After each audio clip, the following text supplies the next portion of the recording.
Two, three. Hey, all right, cool. This sounds good. Looks good. Welcome back to our podcast. Um, Let me start off. Let me play the little fucking Billboard music.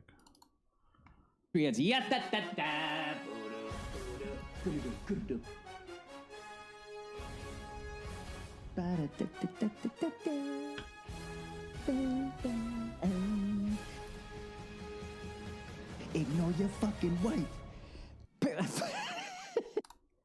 All right, dude. Fucking NFL Week 9 starting off right now. We'll start with the Eagles and the Cowboys. Yes, sir. Good game. I didn't watch most of it. I only saw things on the highlights because I was watching the Raider game intensely and very intensely. So Of course. yes. So what talk to me about this game. What happened here? I know you guys lost. Yeah, right off rip. You look at the score 28-23. Very winnable game. Dak last drive had our chance to have a game-winning drive at the end. Couldn't do it. Story of our lives as Cowboy fans for Dak's tenure. Had a chance at the end, couldn't do it. But believe it or not, I am not discouraged though. I liked Dak did play an amazing game. Stat line was nuts. But yeah, at the end of the day, didn't get it done. Didn't get the win. But defense played well. Gave us another shot. We really had two drives at the end. We turnover on downs and then gave the ball up under the 2-minute warning. Got a 3 and out. Came back. Give ourselves a chance at the end. But just Dak's awareness more specifically, that last drive, taking a sack.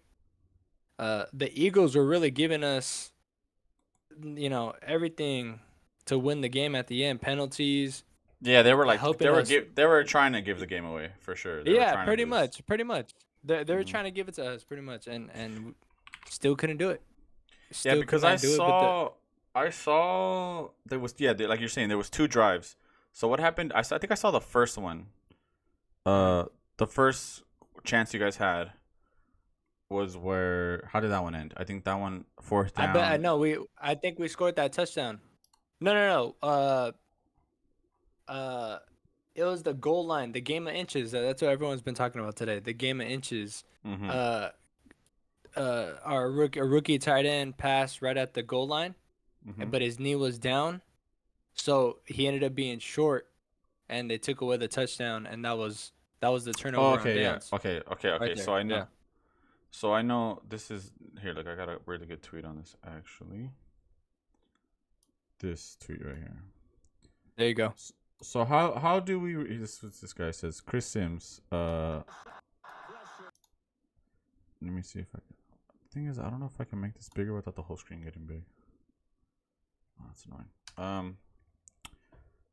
I'll just make this full screen. So so how do we reconcile that's earlier. this? Go ahead. No, this is what you're talking about, right? Yeah, Ferguson, I think. There's another drive. We had two more drives after that. Okay. So that was earlier in the fourth this is the quarter. thing that I had saw that pissed me off. I didn't even watch the game, but this is the type of shit that gets me mad. And it's funny because this is the type of thing that's happened to the Cowboys before. Yeah. With the Dez Bryant shit in the playoffs against the Packers like a long time ago. I don't know if you remember that. Yeah. So Yes, this guy says, so how do we reconcile this?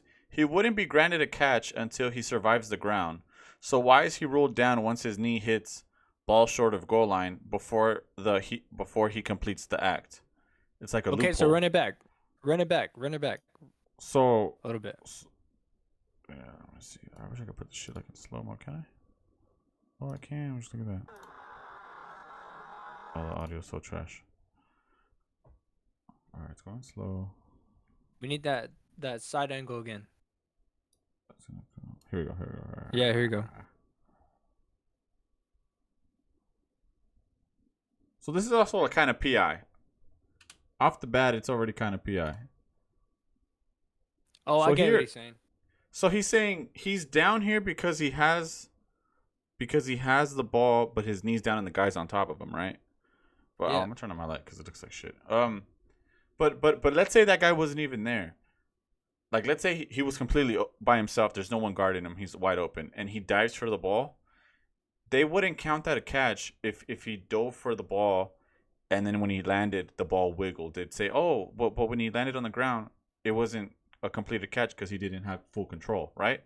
So if you're gonna say that same thing here, why is it that his knee's down, contact here, but if he was by himself, it would be like, oh, you need to survive the ground. So if that's the case, doesn't he still need to survive the ground even though this guy's on top of him? And if that's the case, I'm gonna play this further. When this is him hitting the ground, the ball is on the line, so that would be a touchdown.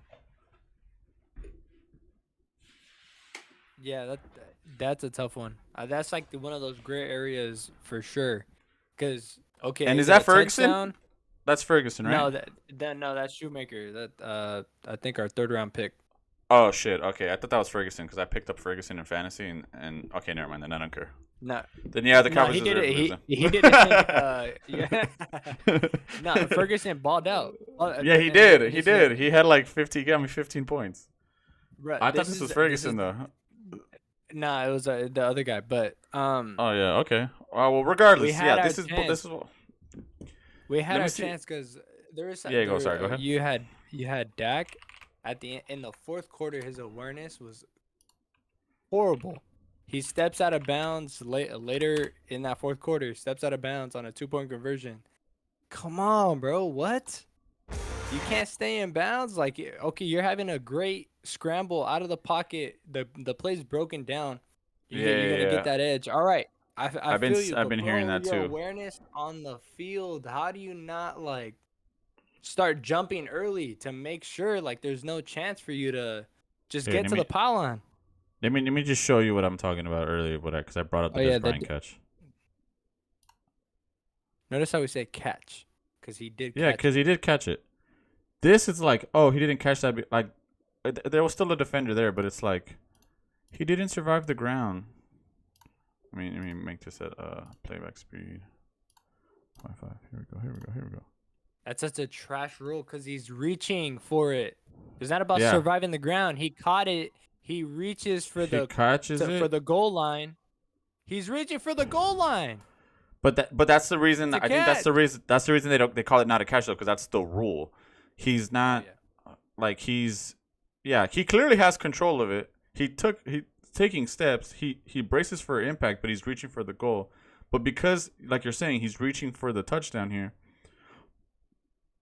The ball kind of wiggles as he's reaching, so it's like, oh, it's actually not a catch. Like this, you can't see it because the pylon's right there, but like, and the ball starts to wiggle. So if if this is the same thing, how come he's not down? You know, if we're comparing this to the play from earlier, he should be down whenever his knee hits. Which, Jesus Christ, his knee hasn't hit for a while. I guess here. No, he doesn't. Here, where right his thigh.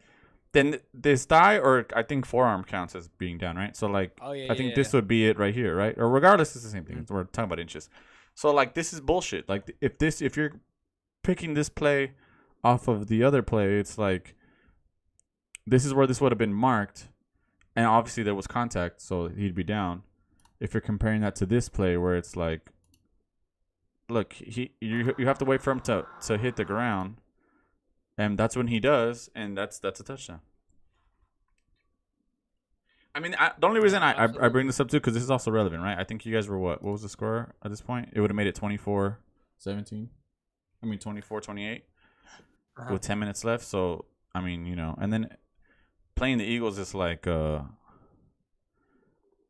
playing against a team that gets four downs to get 8 yards because. Yes. Okay. Let me touch on that real quick. Yeah. So go ahead. Let me try to find that Dak thing.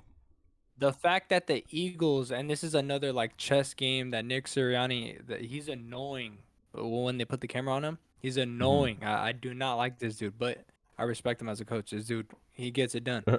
Anyways, him going for it on 4th down puts pressure on the Cowboys. Greg Olsen said it earlier on, like in the second half.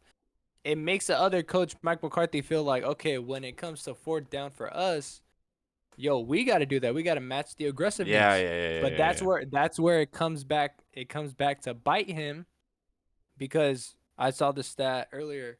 The Eagles are 3 for 3 in the red zone. Scoring touchdowns. Yeah, 3 for 3. Yeah. The Cowboys were 5 for 3. So think about the two times that they didn't get a touchdown. It was because Nick Sirianni is forcing Mike McCarthy, hey, I need to go, instead of getting 3 points, instead of kicking 3 points, that and our kicker is money. So that's 6 points you leave out there. That and what was the final score? We lost by 5. Yeah. So there's that like side of the game as well, where it comes down to like being outcoached. It comes down to that. We left 6 points out there because we were trying to get the touchdown, because our opponent is being aggressive. They're 3 for 3. They're doing the tush push. It's automatic. They're gonna get the first down anyway. Yeah. They just have to. McCarthy to want they just that. have to make it to 3rd and 2 or 4th and 2, and then they just do the tush push. Yeah, it's easy. Yeah, it's automatic every time. Just give them the first down. But it's that right there, us leaving the 6 points instead of taking the 3 points and being conservative. In any other game, you'd be like, oh, why isn't he going for it? Why isn't he being aggressive? And the whole narrative this year with the Cowboys is you can't do nothing. Mike McCarthy can't do nothing once the Cowboys get into the red zone. Well, they can't score. They can't get touchdowns. It's that narrative, and Nick Sirianni making you have to go for it, and you miss out on 6 points, and we lose by 5. So there's so many layers to this game where it's just like the Cowboys they played a really damn good game, but man, we should have had it. It was very, very, very winnable game. This is what you were talking about earlier. I found it. Let's see if I could. Here we go. The 2-point attempt. Oh, it's also in slow-mo again. God damn it.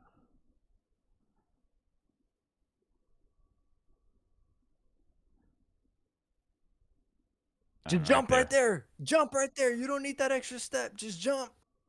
Get it. Or just start dragging your feet. Like, like don't even step there. Just start like already just doing jump a full off stride. that left foot. Jump. You don't need to take a step. Yeah, bro. right there. Oh man. And yeah, so that's the rest of the game. So this is where I started watching, I think. This is the first time you guys had a chance, right? Yeah. CD balled out too. Look, Dak played a hell of a game, dude. He looked good. He played a great game. This is another thing too. Oh my God. Just sacks. I mean, they just. Who has the Eagles have a better defensive line. I think probably one of the best defensive lines in the NFC. Maybe even a lot better than. I mean, your offensive line. I know you. I think you guys are healthy, right? Your offensive line should be fine. Yeah. Those are all our ones. Yeah. So. Look, this play right here. This is a play that people were getting mad about too. On 4th and 8, you're gonna throw it at Jalen Tolbert. Let's see if I could pause. My guy right here. More fantasy points for me. I think if he catches, I mean, I won anyway because Garrett Wilson did not do anything for your dad, so I ended up winning anyway. But if this guy catches it, Ferguson goes past 100 yards and I get the extra 10 points. But yeah, he's wide open. He's wide open right here. I don't know if it's the Eagles linebackers or their scheme. No, but look. Rewind it. I'll tell you why he didn't throw it to him. All right, tell me when to pause. Here. Okay, go slow-mo. Put it slow-mo now. Oh yeah, I have it like in 2.0 speed. Let's see.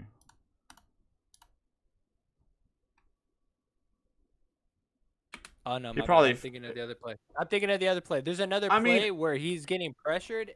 The Brandon Cooks play where he could have went to Brandon Cooks. Oh, okay. On the same play where the goal line, where he threw it to Shoemaker. They're saying, "Oh, why didn't he throw it to Brandon Cooks? Cooks was open on a slant route.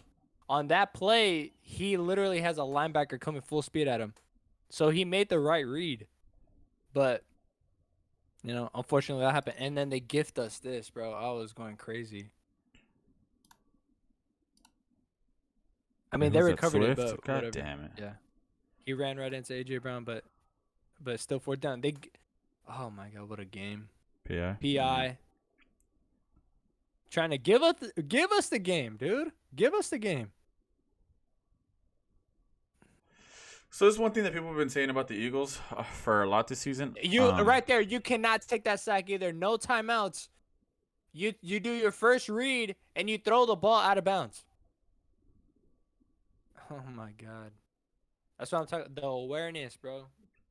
Yeah. Stepping out of bounds, and then most importantly, that sack right there killed it. It was over. It was for the taking. Here, my king, Ben Solak wrote on this a little bit, so I don't know if you want to see what he said.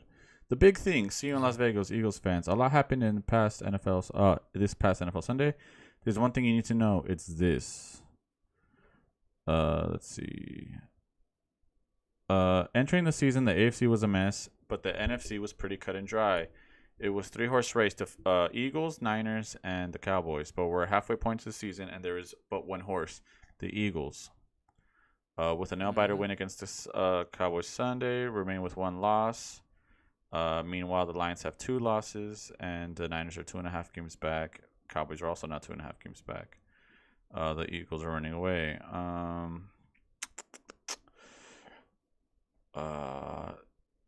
There's still the Eagles could lose it. There is still ways the Eagles could lose it, of course. This is the NFL. Anything can happen. The Eagles have a nightmare of a schedule following their Week 10 bye. Kansas City, Buffalo, San Francisco, Dallas, at Seattle. So this at Dallas, you guys could easily be. I think you don't guys. Let's see. Well, I guess when I can just check. You have Giants, Panthers, Commanders, Seahawks, and then Eagles. Right there. 4 wins, possibly. Giants, Panthers, Commanders, Seahawks. So if you guys win these next 4 and then meet the Eagles again, meanwhile the Eagles have I could just tell you where I'm at, right? Let's go back. The Eagles have the Chiefs, Bills, Niners, and then the Cowboys. So they have a bye week. So they could if they lose 2 of these games, you guys would have the same record, right? Yeah. So I mean, this is December in Dallas. So I mean, there's a really good chance that you guys could be fighting for that one spot in the division. So I mean, that's the one thing that is at least something you can look at. Okay, he wrote a lot, and I don't want to read all that shit. Okay, is there anything to learn from this near loss to the Cowboys? Not really. The Eagles scored a touchdown on 4 of their 6 drives to start the game before entering eat the clock mode. But about their actual loss to the Jets earlier this season, if you want to beat Philadelphia, you just got to win the turnover differential 4-0. Teams can pass on the secondary given its injuries and talent deficiencies, but everyone has known that all season, and the Eagles are still 8-1. The upcoming slate is brutal. The playoffs are never easy, but I can't imagine doubting the Eagles anytime soon. The proof is in the pudding, or whatever the fuck. Yeah, whatever the fucking little thing he wrote at the end there. So yeah, that's something good you can look forward to. As far as yeah, we're not out of it or anything like that. No. Yeah, but I mean, yeah, because if yesterday's game was the second time you played them, then I'd feel more worse about it. But because it was your first time playing them, it's not that bad, and you looked a lot better than you did against the Niners. So that's also good. I'll put the Cowboys in playoffs because it looks like you guys are either 5 or you guys are most likely going to be that 5 seed, but you're locked into that 5 seed. But maybe possibility you can be that 1st seed. Eagles though still best team in the NFC, so we'll put them in Super Bowl. The Washington Redskins, Commanders. I'm sorry. Whoa. Oh shit, we're canceled, dude. They're shutting this down. They're shutting down the operation.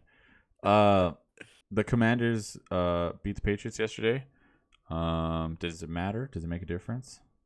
Probably not. So No. we're just gonna cross them off. And since we're also talking about the Patriots, I might as well look for the Patriots and also cross them off. Cross them off. Oh, but I think there's movement in the I never know how to look this up. Draft position. There we go. Oh, it's tankathon.com. I'm actually bookmark this. That is hilarious. Tankathon? Heck yes, it's sick. So Arizona's in first place, but my Raiders moved out of there. They are now in 14th because they won a game. So the top 10. You guys are going to Super Bowl. Forget about the pick. Yeah. Top 5 pick. So, oh, don't even get me started with that shit. Arizona, first pick. And they're probably going to be locked into that spot because they traded away Josh Dobbs, and that man is, we'll be talking about later. Kyler coming back though. Yeah, I don't know. Yeah, but he is coming back. You're right. But I don't know if I feel like they're just. But if you're Kyler, you don't want to lose games either, right? I think it's easier to sabotage the team as a coach than it is as the court. Well, I don't know. The ball's in your hands. That's true. I guess we'll see. I don't know. It's like 4th and 10, and they're like, "Trust me, quarterback sneak. Trust." 4th and 10 at our own 20. Trust, dude. This is the best play for the analytics says we have to do a quarterback draw. I promise. So Arizona in first, then Chicago through way of Carolina, then Chicago again, then the Giants, the Patriots, the Rams are in 6th, which is odd. I didn't know they had their pick.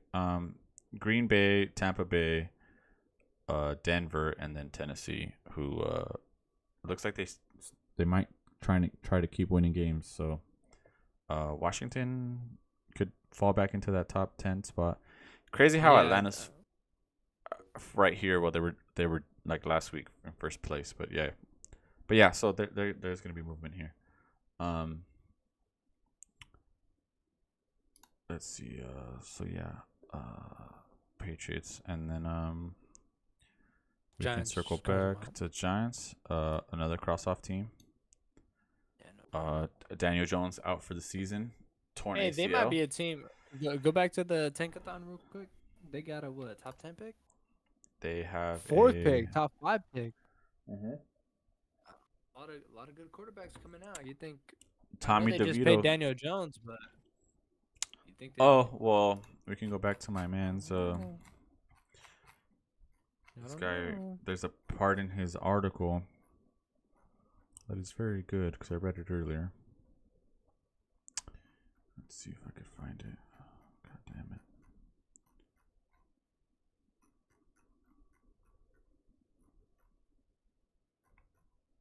God damn it. Bear with me here. Oh, here we go. Next Ben stats. 69,315,000 is the amount of dead dollars on Daniel Jones's contract next season. Just in case anyone was curious, Wow. So they kind of are tied to him for next year, but they could still draft a quarterback and play Daniel Jones. Why not? Or trade him. But who's gonna want him though? So I don't know. I think they'd probably want a receiver or something, no? If they're tied to him like that? Oh, yeah, true. But I mean... Because who do they got? What weapons do they got? None, but still, exactly. I think I would still rather take a quarterback and then just suck again and then take a receiver. I don't know, but yeah, you're right. I mean, the way I see drafts is whatever is the best option is what you got to go for, you know what I mean? So, I mean, I'm saying, like, regardless, like, oh, but we already have a receiver or a running back. It's like, if the best player on the board is the running back and you already got a running back, then take the running back. That's just how I see it. I don't know. Yeah, so cross off. We can talk about the Raiders now. There you go. Do your thing. Fucking... I'm gonna be very measured in the way I talk about this because we beat the Giants and their quarterback fucking went down in the first like 5 minutes of the game. But I fucking told everybody. I fucking knew it, and I was fucking right. Josh McDaniels sucks. He's an asshole. And he was a fucking sick ass vibe killer, and for his he's the reason we fucking sucked. And as much as sports is just like a bunch of dudes fucking tackling each other and fucking whatever, hugging each other and sweating all over each other, you still gotta have immaculate vibes for shit like that. You know what I mean? And if you're gonna be the type of dude who's gonna be like a fucking I'm this shit and everyone has to listen to me and I know what the fuck I'm talking about because I coached Tom Brady or I was the offensive coordinator for like a really good team for however many years. Fuck him, you know what I mean? Clearly that wasn't the case. Antonio Pierce comes in and literally the whole thing turns into just we'll fucking let the players run it. We'll let there was a report coming out today that like Josh Jacobs, we just kind of asked him what he wanted to run, and he straight up said like, I just told them what I saw and what I wanted to run and what I liked better, so we started running those kind of plays. And sure enough, I think he had like from yesterday's game. Yeah, yesterday's game. So he had like 100 yards rushing. O'Connell had way more control of the offense. He was like checking out of plays and stuff. So for sure, like there's a lot more. I mean, you saw like the videos of like Devontae freaking playing with the hoop, put a hoop in the locker room. So like now they're like playing basketball in the locker room or whatever. Like, yeah, just the energy is the way energy better. just exactly. And like everyone's smoking cigars because we beat the Giants yesterday. It's like whatever, dude. You're excited because like your head coach is a fucking sick ass dude who's like, I don't know, just someone you want to play for, so you want to win for him, you know. But here, like this is a perfect example. But I'm asking this question to 7-year-old Antonio from Compton, California, who told me his whole life was Kings and Raiders football. How does this win differ from everything else? Best one, Raiders! We've won some big games.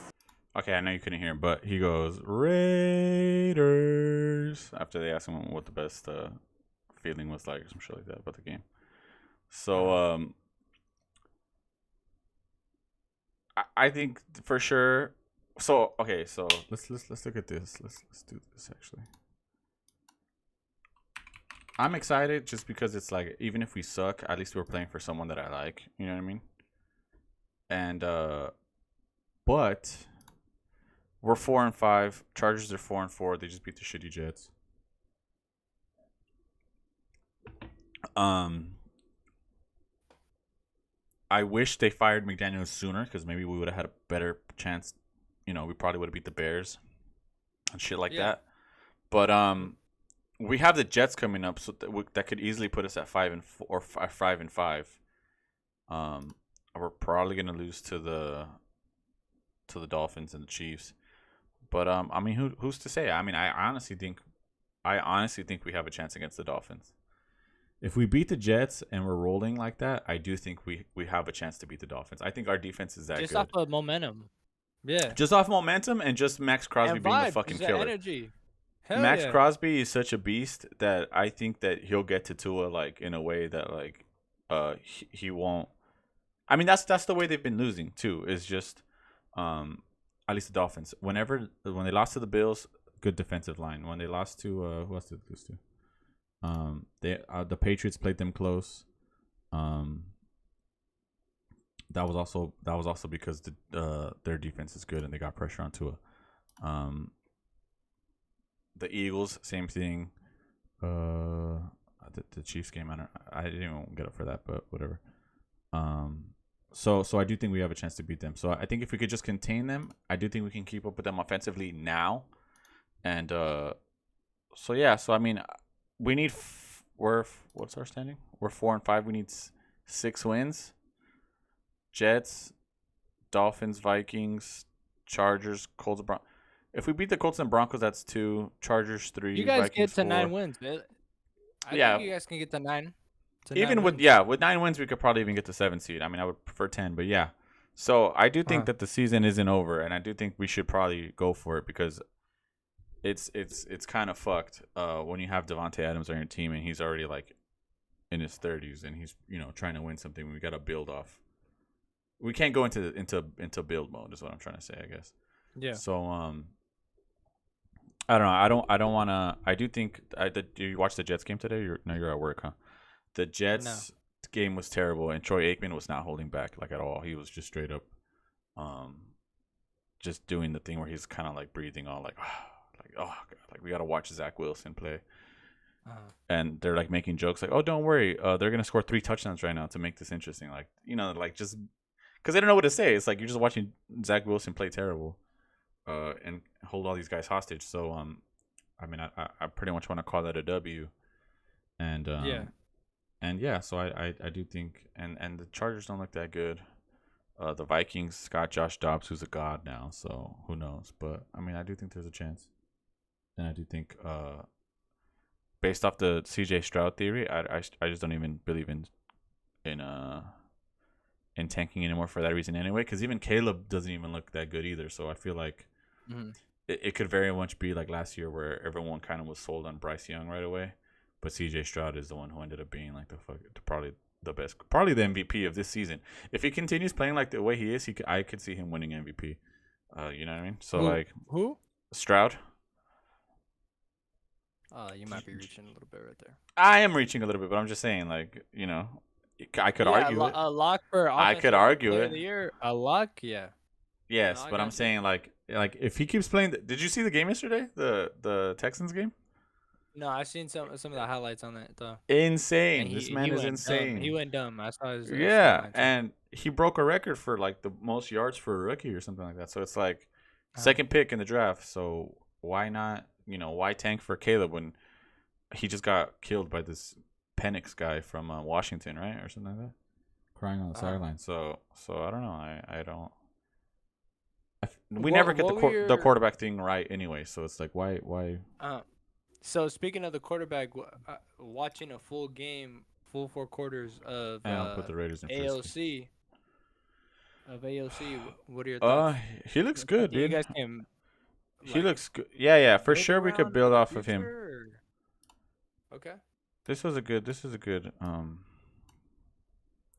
So this isn't a lot that you saw when McDaniels was the coach.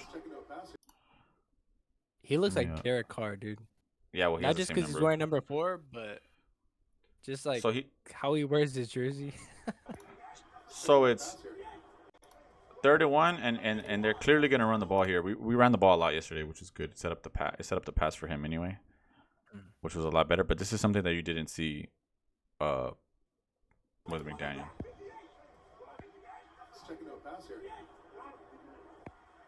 So he checks out, goes to pass. He probably sees that it's zone and just does a quick out to Adams. 24 also, like, you know what I mean? Pop off. We're winning by 24 points. Their quarterback can't even get like throw forward pass. Who cares? You know what I mean? But like just shit like this. Play that clip of McAfee real quick. I think because I saw something earlier. I was gonna tell you to play it. Okay, hold on. Yeah. Play that. Let me hold on. I need to fix this on the Discord so you can hear it. Because going home, I was listening to that. His the Change windows. Homie's got a tat on his tricep of the shield, bro. Yeah, he's this fool has the cleanest tats.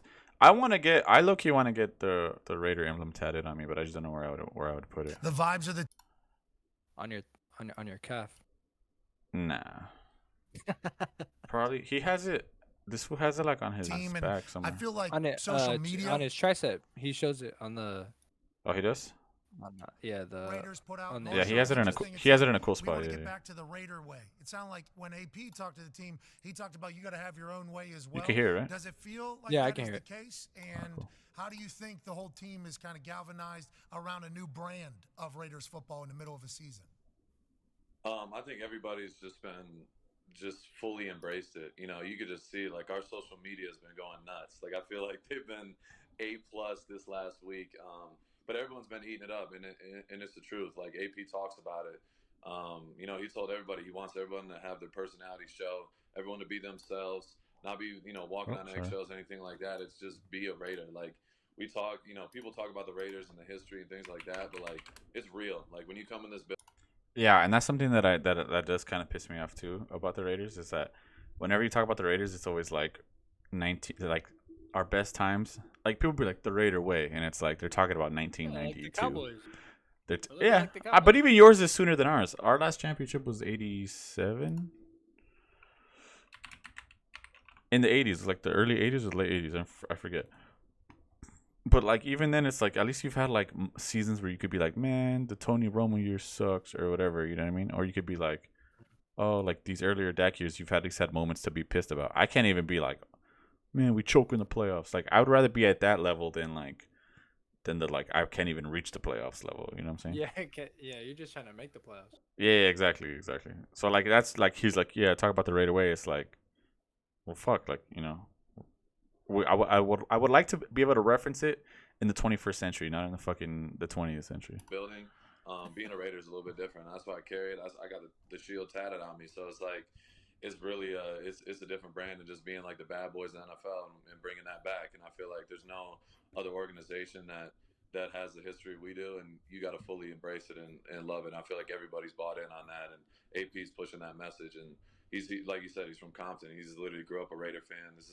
He's a Raider for life, so he's embracing it, and just you know everyone's following him. That's fire. Yeah, dude. That's what makes it. A homegrown dude. That's what makes it extra special. And Here, the look, reports this are is something. he's gonna get first dibs, no, on the permanent job. How you feel about that? Oh shit! This is a cool angle, but hold on. This is you know you're asking about AOC. This is the throw that he made that was pretty good in my opinion. Play action, sets back, like 40 yards to Trey Tucker. This dude that's like Henry Ruggs-esque. Yeah. Perfect throw. Little as hell. Yeah, he is little as hell. No, The reports are he's gonna get what? First what? No, like first dibs, like Oh, as head coach. like yeah, pretty much. I mean, I do think he deserves a shot, and it's depending on how the year goes, why not, dude? You know, why not? Like, okay, but this is like also like another thing about what Raiders have been doing. If you look at like the head coaches that they had, like Art Shell and like all these other people that they've brought in were always like ex-Raiders. So it's like it was never like something new or something like it was always like, oh, they're somewhat tied to the Raiders. Jack Del Rio, somewhat tied to the Raiders. Like it was never, or John Gruden, ex-Raider, like he's the coach of the Raiders. It's kind of similar this with Antonio Pierce, but not even in the sense that like he used to play or like coach. It's just that he was a fan. So it's like that's like the one difference. Yeah. Like yeah. So that's the difference, which I don't mind or I like. So I mean, it's exciting, dude. I do think he deserves a shot. He's pretty freaking he looks good on the sideline. That's like another thing too. Like on the sideline, he doesn't smile. He's like over here, like very like mean, like we mean business type. So it's like whatever, dude. That's cool. Like that's your persona. It works. You know, it works on you. Like you know what I mean. So whatever. It's cool. I do think it'd be sick if they could go on a run here. And I do think like whatever like people that they brought up, because I think the offensive coordinator, well, obviously the offensive coordinator got fired too. So they had like some other random dude who's never called plays before calling plays, and yeah, dude, fucking 30 points we hung on them. So I mean the Giants have, I mean, a decent defense, I guess. So like I don't know. Good enough. I'm happy with what's going on so far. I'm a lot happier than I was fucking last week. 2 weeks ago. Yeah. So 2 weeks for ago. sure. Yeah. All right. Yeah, but that's enough about that. That's the Raiders recap. Let's do the Chiefs now. The Chiefs played the Dolphins. The Chiefs played the Dolphins, and the Chiefs scored 21 points in Germany. Chiefs scored 21 points. Let's see if I can find the clip here. 21 points in the first half, and they didn't score again the rest of the game. Which is pretty freaking insane for a team that's supposed to have like a really good defense or offense, I mean. And I think the Chiefs, I guess like no one ever wants to be like, oh no, the Chiefs, like should we be worried? Because obviously this is the Chiefs, like you don't really have to worry about the Chiefs. But I do think like not being able to score more and looking as bad as they did. I mean, they are also playing in Germany, so maybe that had something to do with it. But like, I do think they Chiefs fans should be a little worried, is what I'm saying. If people are gonna be like, oh, we're worried about the Eagles and how they're playing, then you should also be worried about the Chiefs, because like the last time they looked this shaky was like the year that they went to the Super Bowl and got shitted on by the Bucks. And I do think something similar could happen this year for sure. Did you see one of those touchdowns that happened? No. So it was 2 touchdowns, and then one of them was a defensive touchdown. And they like made Tyreek fumble or something, and then they intercepted it, and then they lateraled it. Fuck, I'm trying to find the clip. Here we go, found it. Don't trip. I found it.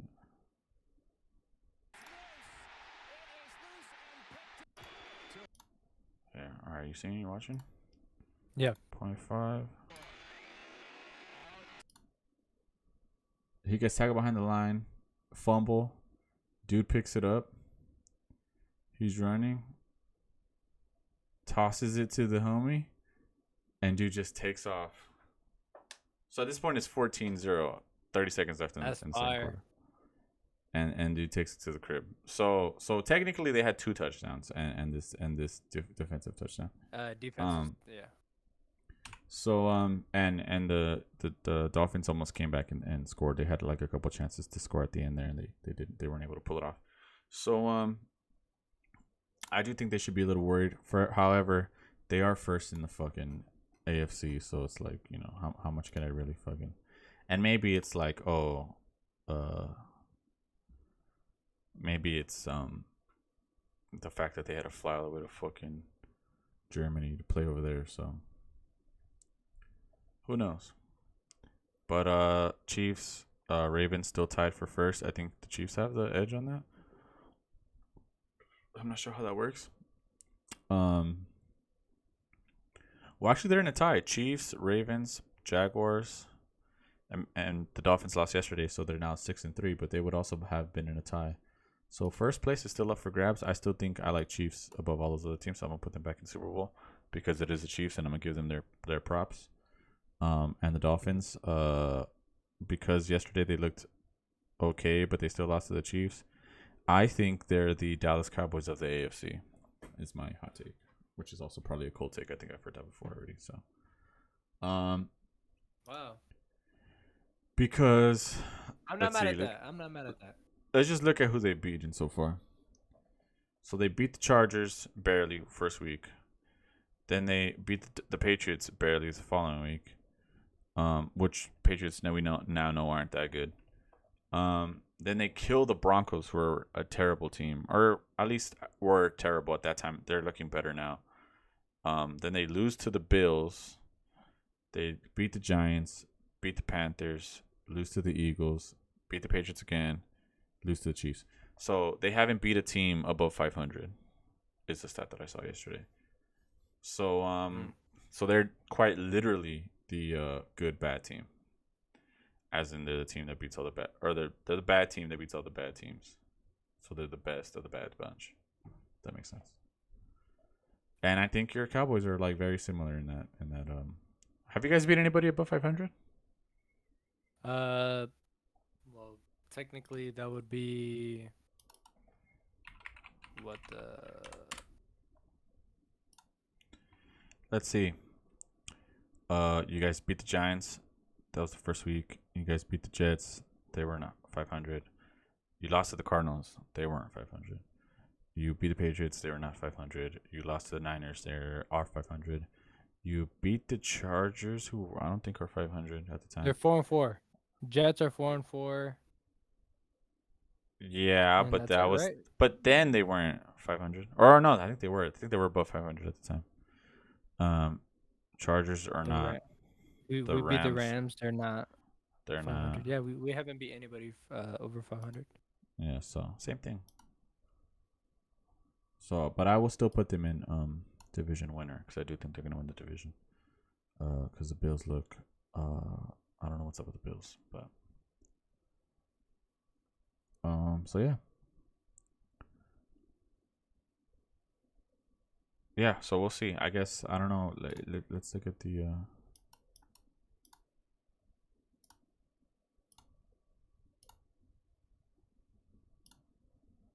Let's look at the Dolphins' upcoming schedule.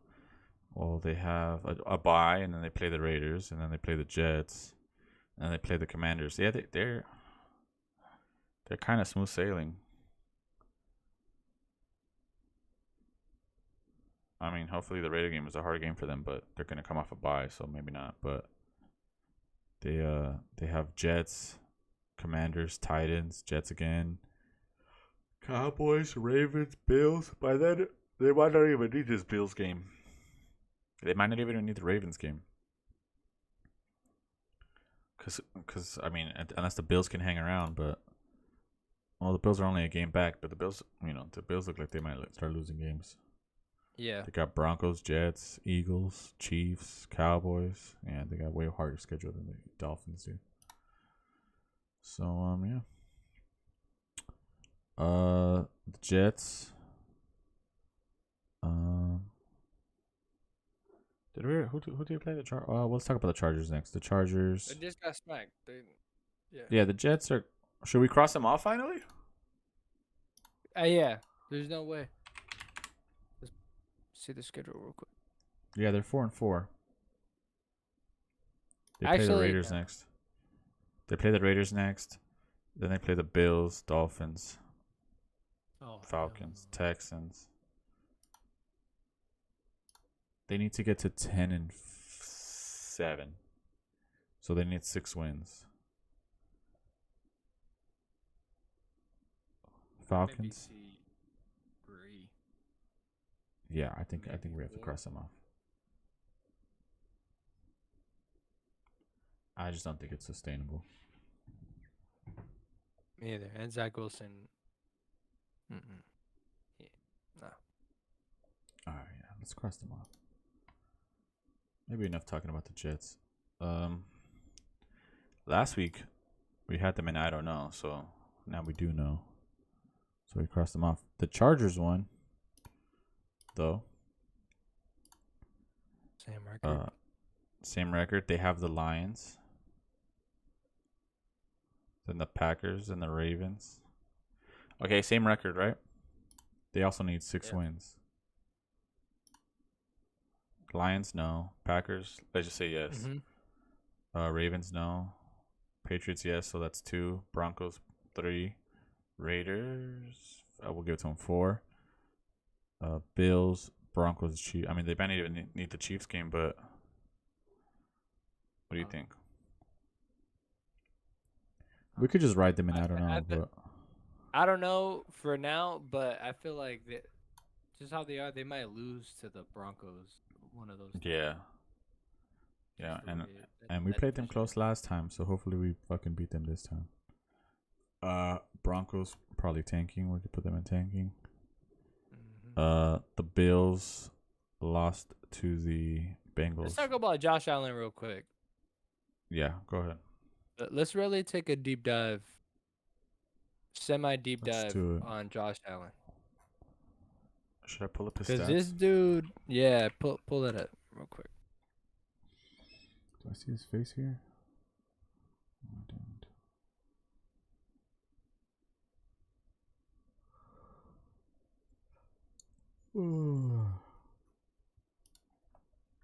Josh Allen. Which one? Oh yeah, there's like multiple, huh? This fucking guy. Let's see.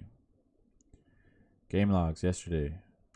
68% completion percentage. 1 touchdown, 258 yards. An interception. 8 rush attempts for 44 yards and a touchdown. I mean, that's not a bad stat line. But for the season overall. Pull it up. Because this dude legit, I saw earlier in the year, within like the first 4 games, you know, all the Cowboy fans on my timeline that are coming to Dak's defense are comparing his stats the last like 2 seasons or something like that. do I press splits now? Or maybe. And Josh Allen's numbers are worse than Dak when it comes to turning the ball over. Like when it comes to the last, since he's came into the league, I think. So it's like, let's hold our horses on Josh Allen, on who he really is. Yeah.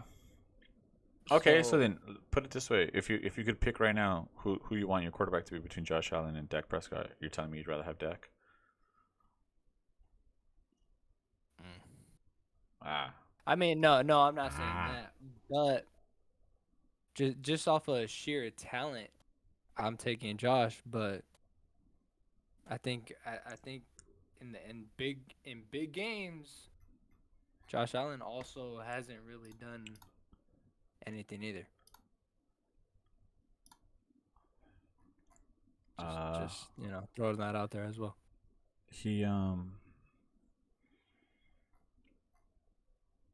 I do. Has he gotten paid yet?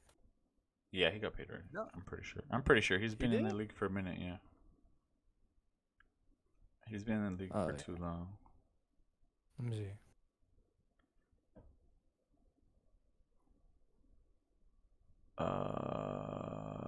Let's see. I saw a tweet on him. Yeah, it did. But I just can't remember who said it or what they were saying.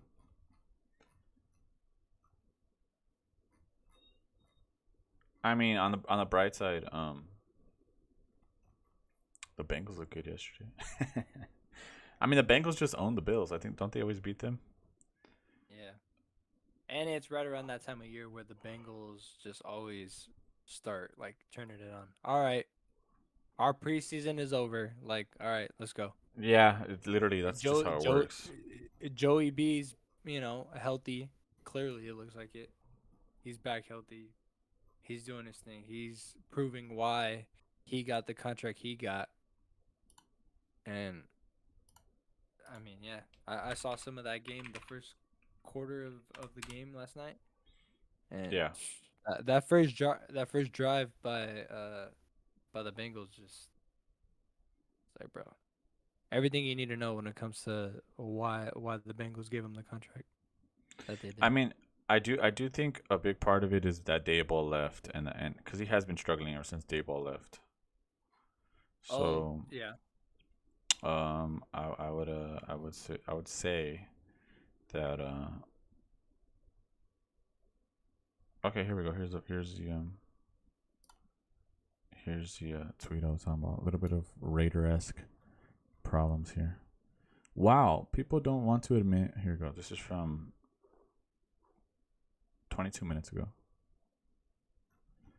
Wow, people don't want to admit Sean McDermott is a problem. Yes, Ken Dorsey is an issue as well, but at some point we have to look at the coach. Okay, so why didn't we win when we had Daboll as offensive coordinator? I'll wait. And if this story below is, Lord help us. NFL Insider claims it was Sean McDermott who called the Buffalo defense on the 13-second drive.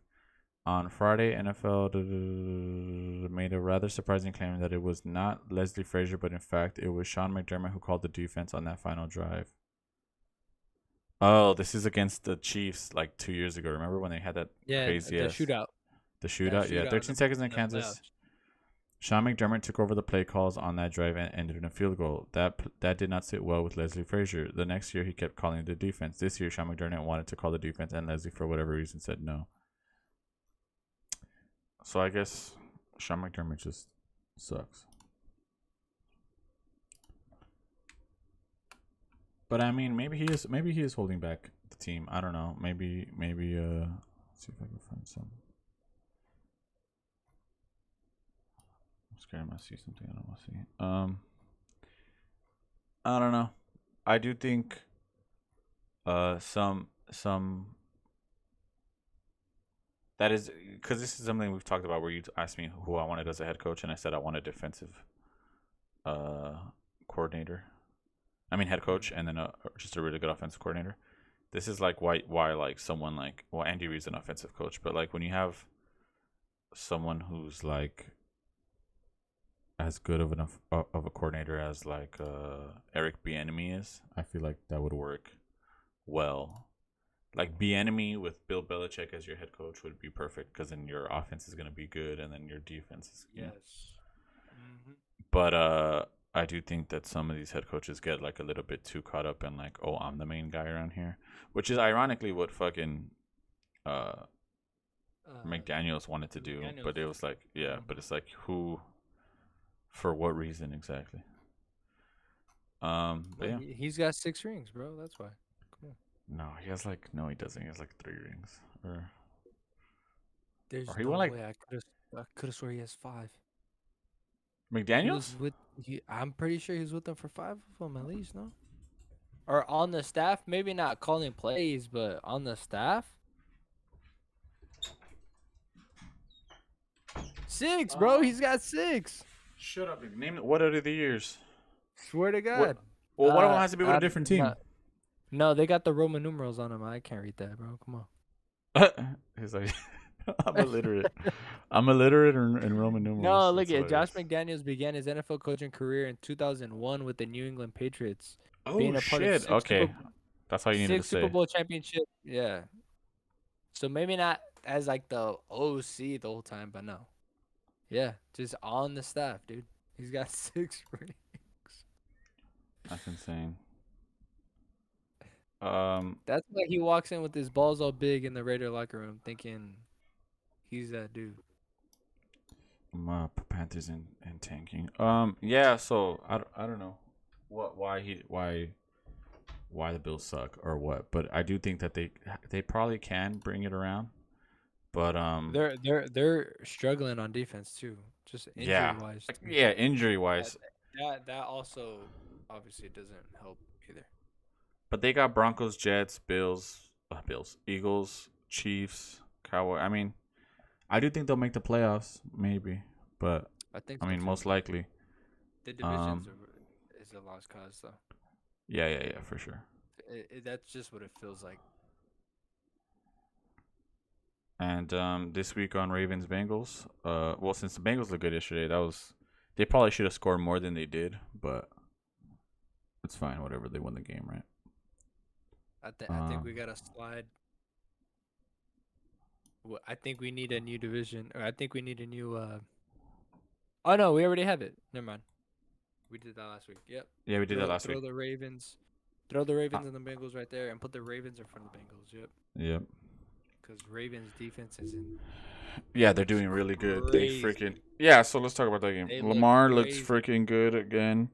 He only got me 11 points. I don't think he played the whole game, right?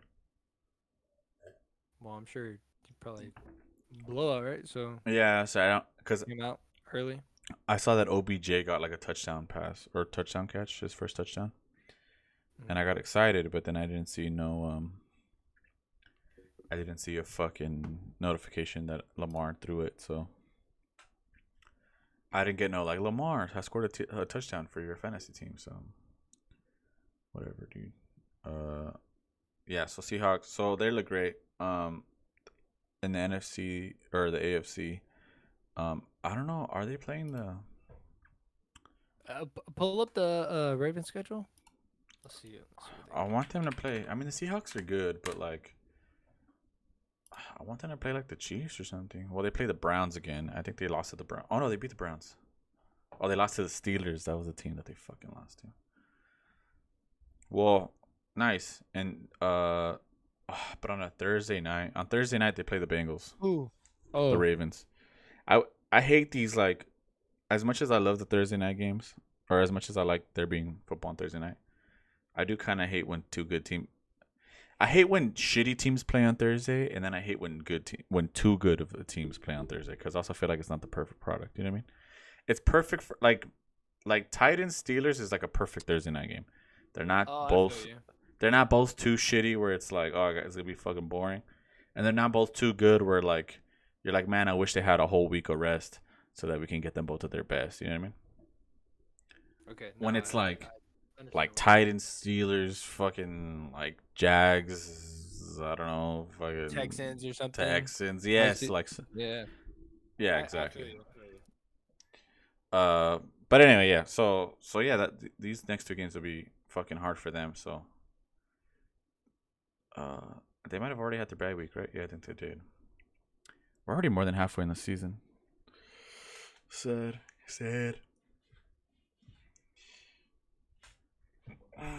Yeah. So yeah, it looks like they might.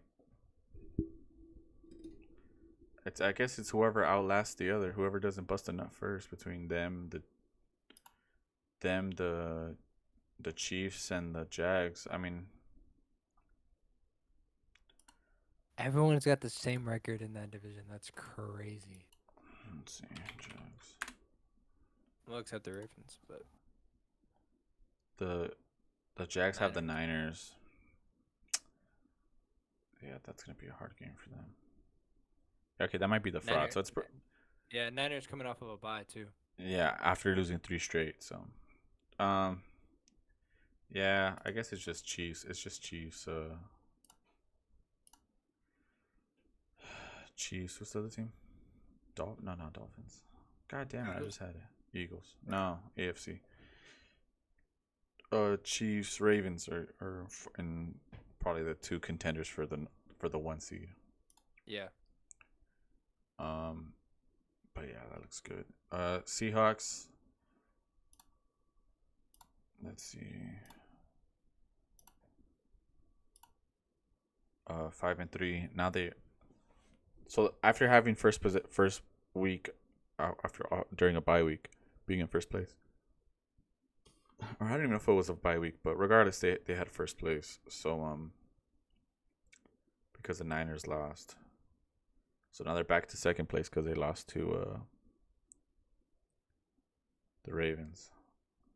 So I think the Rams are done for the season as far as making the playoffs. Mm-hmm. They're probably locked into that 6-7 seed. The Seahawks. I don't think after at least the performance they put up against the Ravens, they look terrible. So, I mean, it might not be their fault because the Lions also got shitted on by the Ravens too, and the Lions are in first place, only a game back on the Seahawks. So, I don't know, but regardless, I don't think that they're division winners for that one, but they're most likely locked in on that 6 seed behind the Cowboys, 6 or 7. But yeah, so I'll put them in playoffs. And then the Niners, division winners, right? Yeah. These keep moving more based off what the other team is doing rather than like what they're doing. Because like the Niners didn't play this week, but because the Seahawks lost so bad, we're like, we know more about the Niners based off how bad the Seahawks played, and then we know more about the Seahawks based off how bad the Niners played. Or do we though? On the Niners though? I mean, 3 straight losses before the bye. You think Shanahan's really whipped it up this past bye week and Brock they got the Purdy's Jags. Go back. They got the Jags. Go back to what it was. I don't know. I think the Niners are a question mark. I know. In my heart of hearts, I feel like they just got fucked with this like random little like three game spree right here. Is what I think that happened. I think they got fucking dumpstered and dumpstered by the Browns. No, but it starts before that with the Cowboys and doing what they did to the Cowboys. Yeah. The cardio that they ran. They were ready. They were ready for that Cowboy game. All the cardio that they did getting ready for the fucking Cowboy game And then the next 3 games, they're just like, all right, like, And then they get comforted and dumped by the Browns, like in a rainy ass, like fucking hard ass game, whatever, where you gotta go against Myles Garrett. And then you accidentally lose to the Vikings. Like this was like on accident almost. And you're like, fuck. And then you're like, fuck. Wow. Well, we should have like played this better because now we play the Bengals, who are like on playoff mode already. Literally in playoff mode already. Your season finally started. Yeah, exactly. Like, so yeah, I just think this was like a weird 3-game stretch, and I do think, like, coming off the bye, they should be, like they'll go back on schedule, and then maybe even once. Have they played the Eagles yet? Oh no, they only played the Eagles once, right? They're not in the same division. So yeah, and then these next 3 games will be, I mean, maybe they'll be all dubs, and then they play the Eagles, and then we'll see. But I do think that this was just like a weird fuck up that they had. Maybe the Vikings one was, but like I do think that they needed to win. They should have won the Viking one, but yeah. All right, the Texans game.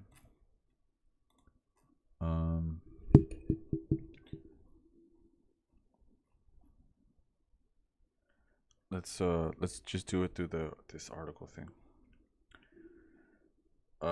The Zach CJ Stroud is the best rookie quarterback we've seen in a decade. I tend to be a little contrarian. It's not much of a personal choice. It is an occupational hazard. Here's where I'll plant my flag. He set the record for the most rookie yards, and he also threw for 5 touchdowns in the process. CJ Stroud is the youngest player, 22 years old in 33 days since at least 1950, with 450 pass yards and 5 TDs in the same game. Patrick Mahomes was the previous youngest at 23 years and 63 days. He set the single-season rookie record for pass yards in Week 9 against the Buccaneers. Oh, that's all it says. Okay. He says that he looks. Solak says that he shouldn't look like this. Rookies are supposed to make a cool play, then a terrible one. Rookie seasons are supposed to be about process, not results. But yada yada yada. He looks like a veteran. Is what pretty much what he's saying there. Every other quarterback with at least 200 pass attempts has thrown at least 3 picks. Stroud has thrown 1, and he is still a rookie. Here, let's look at these plays. I'm gonna make it big, actually. I'll start from the beginning. Play action. Nice. Here we go. End zone review. Play action in stride. 30 yards or 20 yards on the field. It's a good ball right there, man. Mm-hmm. I think this is the touchdown. Oh shit! There you go, Noah Brown. It's just the reads that he's making.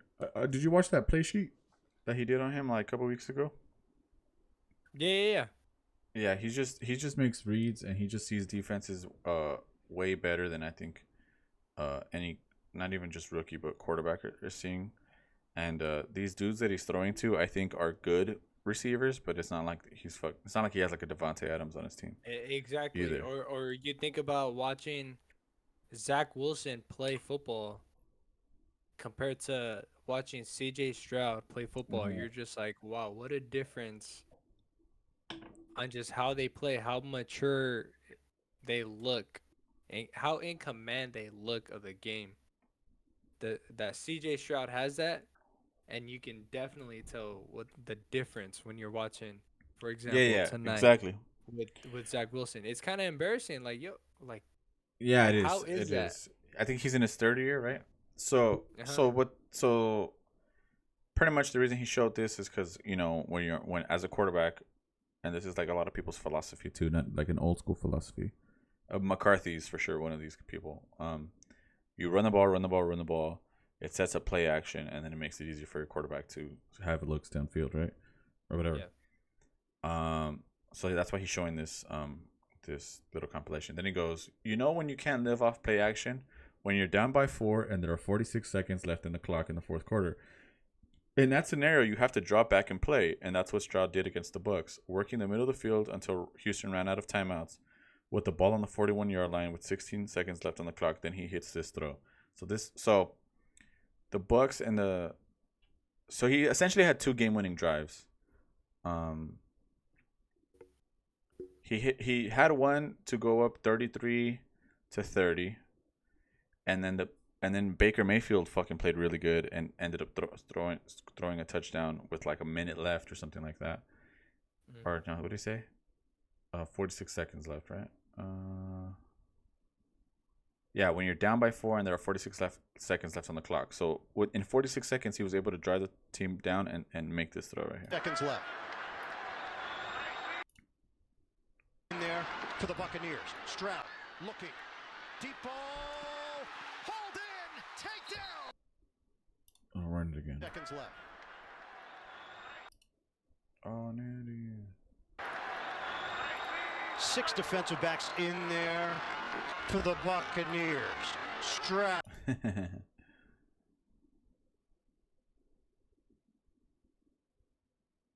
Just finding that little pocket. perfect. and Just delivering that. Looking. so this is like cover 2. In my small amount of football knowledge that I have, this is something that I do know. So the defense is two high safeties, right? So obviously, it's a like in zone? Madden, it's the bottom is probably all man, right? That's probably why they're all standing in. And Well, that corner doesn't really follow the receiver. That's what I'm saying. oh yeah. So So these are they're all in zone, you're right. So this is like a Tampa 2 defense, and then these 2 safeties play halves of the field, right? Yeah. So because they're in zone, this top corner, 27 right here, I think that's his number, and this top safety, in between them, there's a out route like a corner route, like a post route. I don't know if that's and which is what he throws here. But you have to throw it in that window between the safety and between this corner, because like you said, they're in zone. So that's exactly what he does. And it's like you have to throw that shit perfectly at the perfect time, or else the corner's gonna reach it. because the bottom guy's gonna pick it. Yeah, exactly. This is like the Eli Manning play that I learned from watching Eli Manning play, at least when I would watch his highlights. And this is like something that you have to fucking like perfect, if you want to be like a good quarterback, is finding these fucking little windows and understanding the defenses and then being able to, make these plays all over the field, whatever. So this sets up the that throw. So then he goes, this is the exact throw the defense wants you to take from you in the scenario. They want you to force you to the sideline. They want to force you to the sideline. For Stroud to see that it will be open, throw it despite the sinking corner, and put it directly in place with pressure in his lap is the good stuff. It's the throw that makes the game-winning touchdown possible, and that was a pretty throw too, he says. So let's open this. Stroud. Pause. Yeah.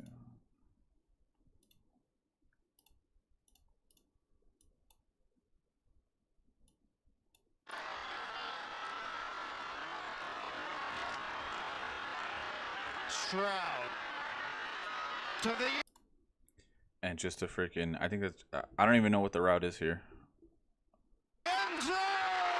Touchdown. Tank Dell. Take down. Stroud. Let's see I if we think could it- figure it's this a- out. I think this It is looks like quarters, right? Yeah, another zone. It's another zone defense, and you gotta find your window. Find your window. And this is, And he yeah. delivered it. So I think, let's see if we can get a. Yeah, so I think this, like you're saying, you're right. This is quarters, and I think these 3 linebackers, these 3 are middle of the field, and on these 4 just have to Just guard keep up. them inbound. That's all it is too. I'm sure there's no timeouts either, right? Yeah, no for timeouts. Houston. Yeah. So they're so just pretty trying much to give make them space throw and it. tackle 'em. Yeah. Make Inbound. them throw it before the line, before the touchdown line. Oh fuck, is that the what is that called? Whatever, you know what I mean. The goal line. The goal line, the touchdown line. What an idiot. Yeah, just That make works them too. throw it before the goal line and then just tackle them, like you're saying. Yeah, perfect, exactly. So in this situation, they have 4 quarters and they're all guarding corner. So and they're in a bunch formation here at the bottom and then 2 receivers at the top. So this dude, number 3, is the one who catches it. I think they. I mean, I don't know what the routes are here, but I'm sure it's like a bunch of crossing routes and fucking a dig, probably higher in here or like a post route something. And this number 3 just goes straight and he just throws straight, hoping that he gets in between these two, 2 of the quarters here, which is like the same scenario as the other one, just except it's in the end zone and not off to the side. See, I like that. Stroud. Yeah, so I was right, or we were right. So the tight end 85, he goes straight and does a post route to try to pull one of the safeties towards the center, and then Tank just goes straight, and it's pretty much just a one-on-one. Stroud. To the end. Yeah, and just you're not gonna beat that, dude. Zone. Touchdown. Takedown. Really good stuff.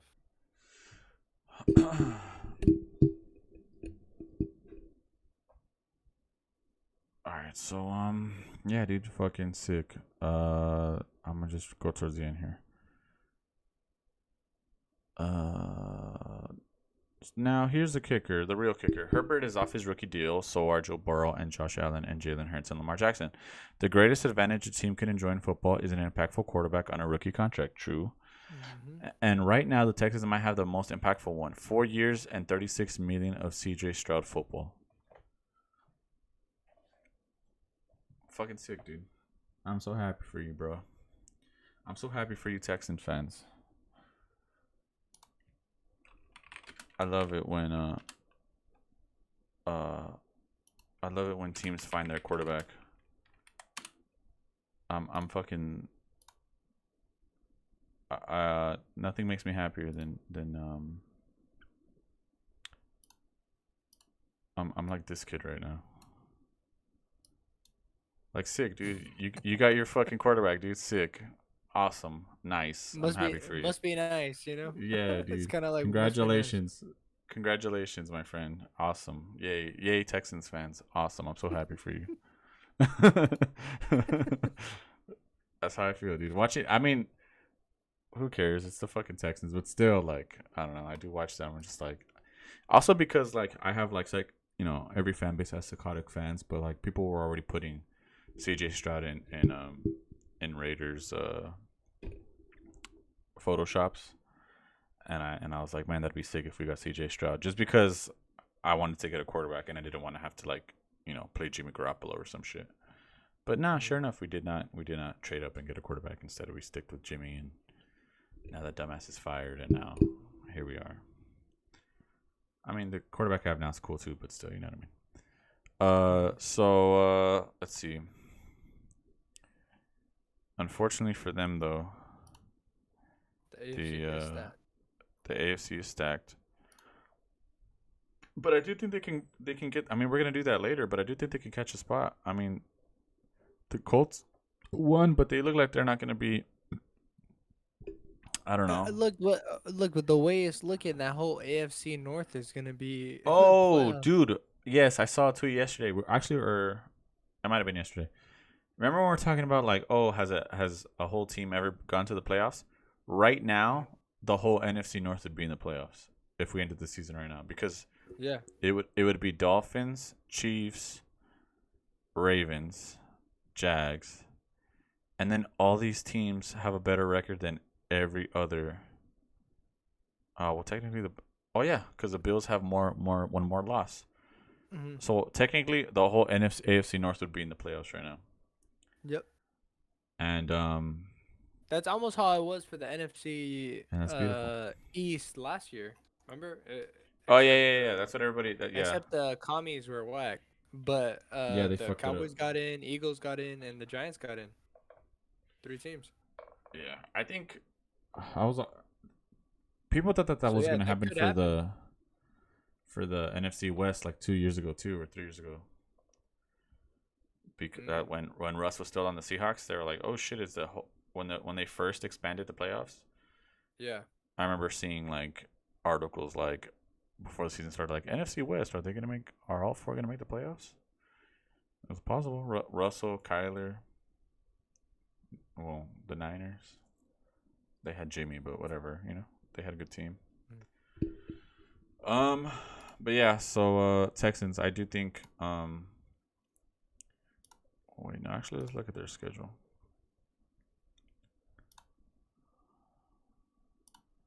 My God, here we go. Texans, they play the Bengals. That's gonna be a good game.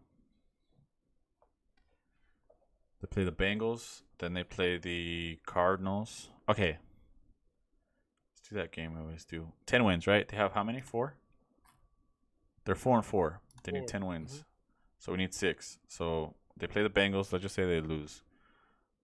Cardinals 1. Yes. Jags no. Broncos 2. Jets 3. Titans 4. 4. Browns? Let's just say no. Titans again, and then Colts. So if they can, so 1, 2, 3, 4, 5. They just have to steal one of these, and they can, or no. Cards, Jets. No, that's 6. Yeah, that is 6. They just have to take both Titan games, Colts, Jets. Yeah, they could do and it. That's I feel, and that Browns game, it could be winnable. Yeah. Yeah. It's the day before. It's on Christmas Eve, dude. Deshaun Watson. You never know, dude. He's a fucking freak leak like that. You know what I mean? He's going back to Houston. I don't trust him. Yeah, he'll be going back to Houston. He's going. Yes. He's gonna have to go renew some NDAs or whatever the fuck. Fucking asshole. Anyway, yeah. So let's just put the Texans in Frisky. Hell yeah. Because they're I'll put them ahead of the Raiders. Because they have a chance. The Bucks were on the other side of that, and they lost. They're 3-5 now. I think we might have to cross them off. They play the Titans, the Niners, and the Colts are their next 3. I think they could lose to the Titans. The Titans looked halfway decent. Levis looks like Will he can Levis play looks, too, yeah. man. And that's the thing, dude. Fucking, he didn't get drafted, and his girlfriend became like very famous, and people were like in her comments talking shit. But like, we could not figure out this quarterback shit at all. That's what I'm saying. Like, it almost doesn't even matter about tanking. You know what I mean? I feel like it's just better to just every year you suck, just take 2 quarterbacks and just let them both play, and then just see what happens. Like, it's like you got to just do trial by error, but like by like a lot. You know what I mean? Because if you switch CJ Stroud and Bryce Young right now, do you think Bryce Young would be doing this on the Texans? I don't think so. No, I don't think so either. And with the Panthers defense, I mean, would the Panthers be better? I mean, they have like a better offensive coach too, or supposedly, right? Frank Reich is supposed to be like an offensive guru type. Yeah. And what the Texans have, D'Amico Ryans. So yeah, defensive guy. So who knows? But yeah, we might have to cross them off. 3-5.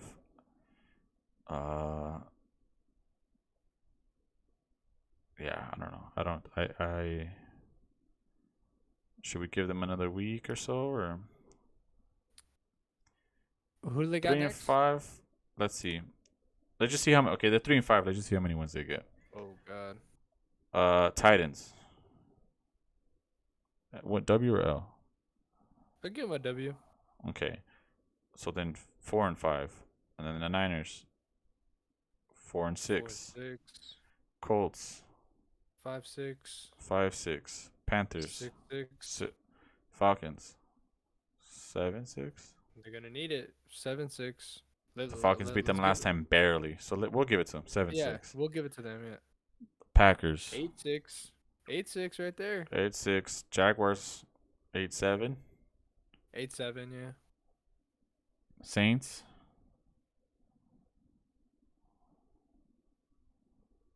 8-8. Let's just say they lose. Yeah, 8-8. Yeah, 8-8. I think 9-8. If they beat the Panthers, I think 9-8 could get you in the playoffs in the NFC. But what are the Saints doing? How do the Saints look? Yeah. Who else? I don't think we can cross them off though. This was too. If we're gonna have to, I don't know them.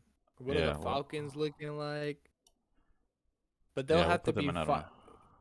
They'll be fighting for. They'll be going against the Seahawks for the seeding wise. Seahawks. Yeah, they'll get whoever. If any of these teams make, if anybody in the AFC South makes the playoffs, they're for sure getting that 7 seed. Uh-huh. I mean, Oh, the for NFC sure. South, yeah, they're getting that 7 seed. None of these people are getting, yeah, they're for sure getting the 7th seed because Cowboys are getting the 6th or the 5th, and the Seahawks are getting the 7th. I mean the 6th. So yeah, these teams are fighting for the 7th seed. Now we got to go to the Josh Dobbs. So this dude got traded on last week, sometime. The resilience of Josh Dobbs. This time last season, Dobbs was on the Browns. They waived him when Deshaun Watson came back from suspensions. Dobbs signed to the Lions practice squad. Then he joins the tight ends. Then whatever. He went everywhere. Then he was on the Arizona, where Dobbs started 8 games for Kyler Murray, and he was actually pretty solid. But Murray is coming back, and the trade deadline was coming up, and Kirk Cousins got hurt. So whoop, Dobbs got traded to the Vikings this past Tuesday. 6 stints with 5 teams in 12 months, all leading to this moment when Dobbs took his first snap from under center Garrett Bradbury. It was on the sideline during Sunday's game. Oh, so this is okay. So someone else started for the Vikings, some rando. Yeah, I don't even know who it their was. rookie. Their It rookie, was a yeah. rookie quarterback. And he got all the first team reps. I don't even think this dude even saw any really reps. And so on the sideline when he knew he was about to go in, here he is on the sideline learning how to do the cadence,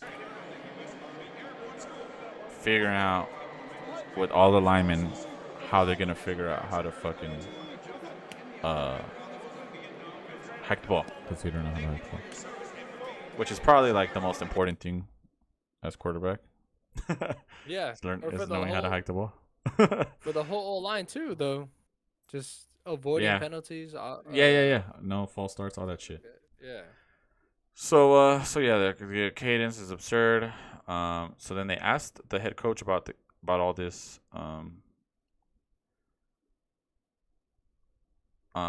So the head coach was asked about this. They're talking about the whole game, whatever. Dobbs said after the game that head coach O'Connell was basically explaining to Dobbs via the helmet headset how plays would work as Dobbs called them in the huddle. Dobbs was walking up to the line being told, so that means you'll have these routes over there and those routes over here, essentially. Unbelievable. Josh Dobbs said that O'Connell was essentially translating calls and mapping out plays mid-huddle as a play clock was ticking down. KOC called Dobbs' ability to handle it all one of the most impressive things he's ever seen in his career. Also he's funny a that genius. Dobbs is also like literally a rocket scientist. I think he has like a degree in like some type of astrophysicist or some shit. The Vikings should not have been able to score a point, not a single point, with an offense missing Justin Jefferson, Christian Darrisaw, and Cousins. Those are the 3 best players, and the replacement And at then quarterback had Cam Akers literally got not hurt, played. too. Kai Makers got hurt, and Addison, or some other dude, another receiver, took a nasty Yeah. hit.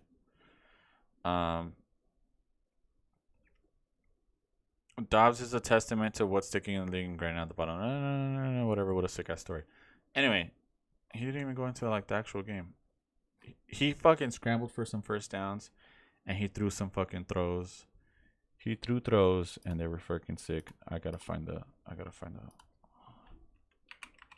Or maybe I can find him on Twitter. This way we could avoid ads.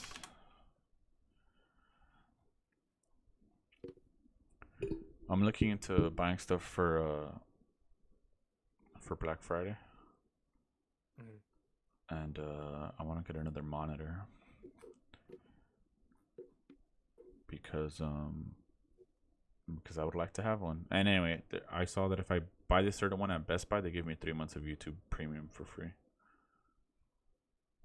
Oh snap! For real? Yeah, and I was like, oh, that's pretty solid. So then so you're saying you would run with the 3 monitors? No, I think I'm gonna give this, or maybe I don't know. If Emmy wants this monitor, I took this monitor for my sister, so the second one. So, but the new one that I'm gonna buy would go front and center, and then the one I have on the arm I'd put off to the side.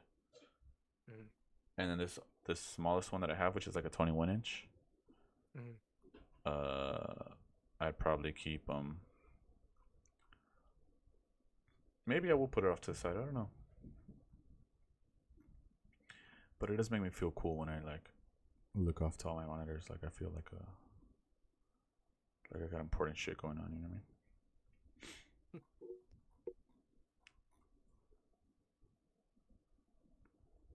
I mean? Anyway, so this is one of the plays right here.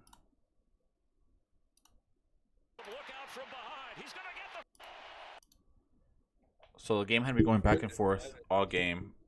Falcons are running on them super sick. And Josh Dobbs, number 15 right here, obviously the quarterback. 51 seconds, 2 timeouts, trying to make a comeback here. 4th and 7 to keep the play alive. 51 seconds left to win the game here. Dobbs on 4th down, the pressure's coming. Fades 1 sack. But look out from behind. He's going to get the first down. He's going to get more than that. And knocked out. First down. And then let's see if I can fucking find it.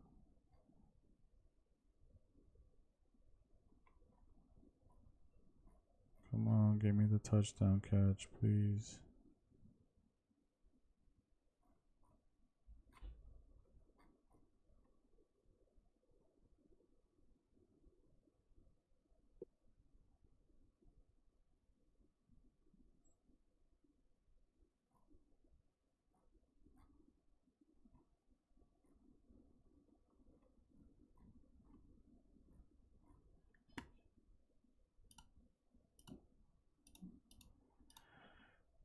Josh Dobbs.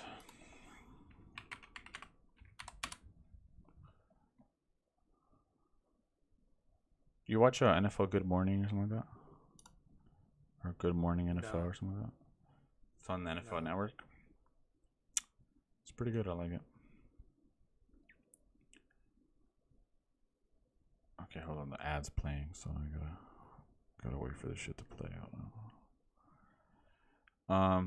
But yeah, so the Vikings beat the Falcons to stay alive. And damn it, more ads are playing. The Falcons, I think the NFC South is still the NFC South, and we can't really make decisions yet because they all keep winning and then losing and then winning and then losing, and they keep tiptoeing. But I do think the Saints are still in first. So. And I'm not saying that because I'm a Derek Carr guy, but, you know.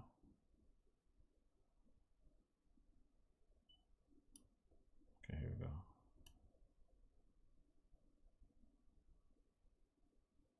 He's going to get more. Oops, I killed everybody's ears.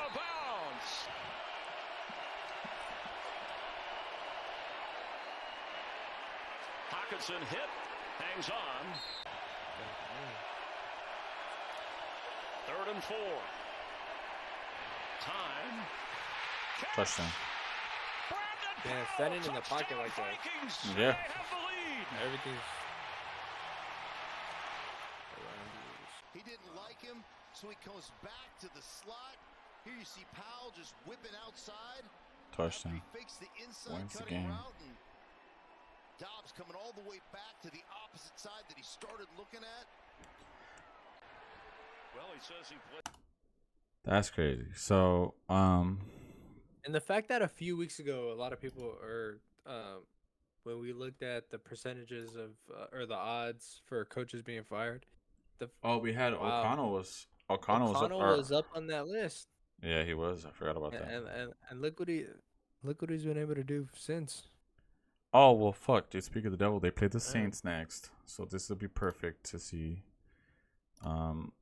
Yeah. So what's their score? They're 5-4 now. 5-4. So I mean, in the NFC, you got to get 10 wins. Can they win 5 more games to get that fucking 7 spot? Who do they got next? They got the Saints, Broncos, Saints. Broncos, Bears. Okay, Broncos, Bears. Those 2 more wins. They got the Lions twice, but the Lions are not going to need this last game.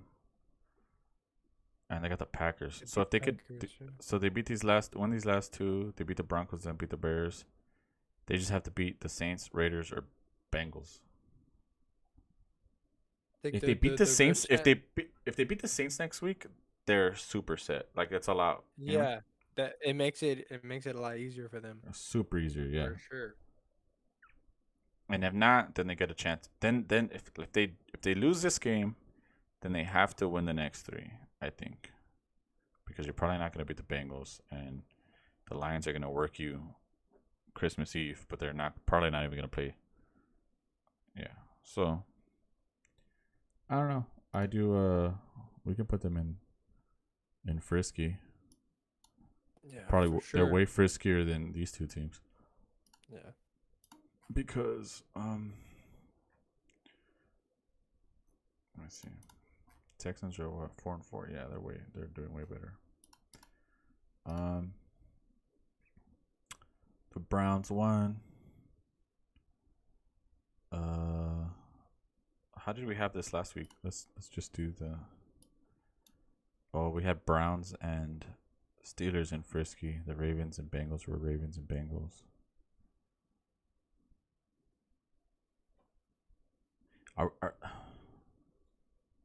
I don't know. What do we do with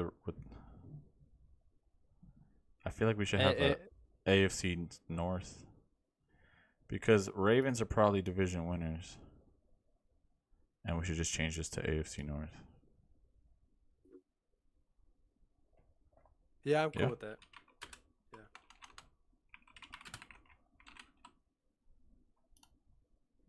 And okay, what's your order for the AFC North? Bengals, Steelers, Browns for sure. So I think that, and that's only because I think the Steelers' defense is a hair better than the Browns. Let's see. Divisions. Here we go. Oh, it's locked. Why? Do I have to sign in or some shit? Oh yeah, it says login. Oh, but I was able to see it before. Lame. Maybe.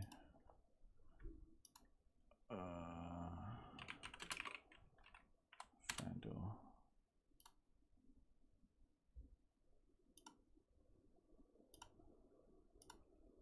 Oh, what's locked on my other one too? That's freaking lame. Alright, whatever.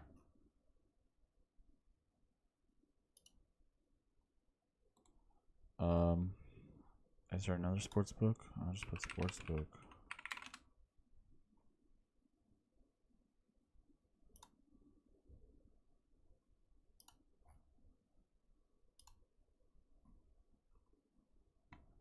Is that Jamie Foxx? I guess, dude. I guess I can't check. Or maybe if I do AFC North Division.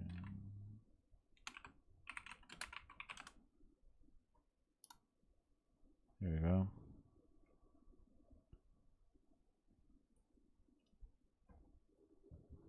Which one do we like? Alright, we'll follow FanDuel. FanDuel has Ravens first, Bengals, Browns, Steelers. So they have the Browns plus 500 and the Steelers plus 1,000. You wanna? How do you feel about it then? I think You would put Browns over Steelers? yeah. I think they don't have a better defense, but I think their offense is a lot better than the Steelers offense. Because Okay. even if you look at hold on. Even if you look at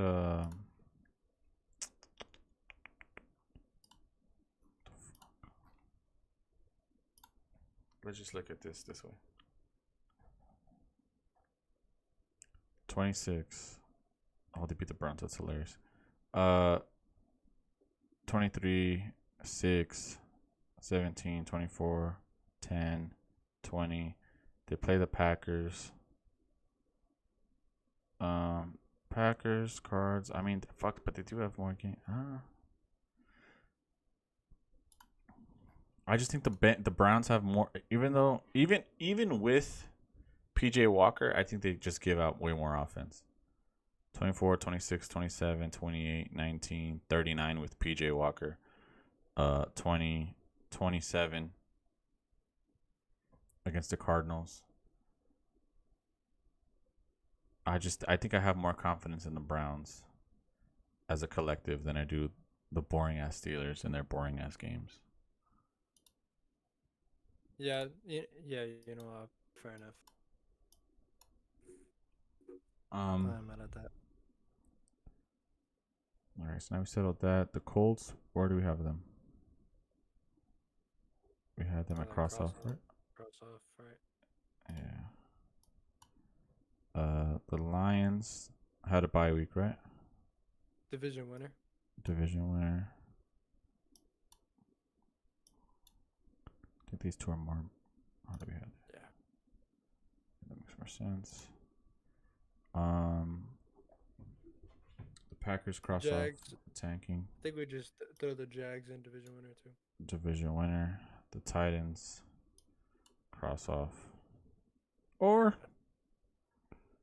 are they? Well, do we give them another week? Maybe. No, 3-5. Nah. Yeah. They need 10 wins, and they have Will Levis. I mean, he's good and everything, but I don't think they're gonna. Yeah, no, they could cross them off. The Bears tanking cross off. Rams cross off. Cardinals tanking cross off. The NFC South. Saints in front of Falcons. I don't know. The Falcons need to figure out what they're doing on offense.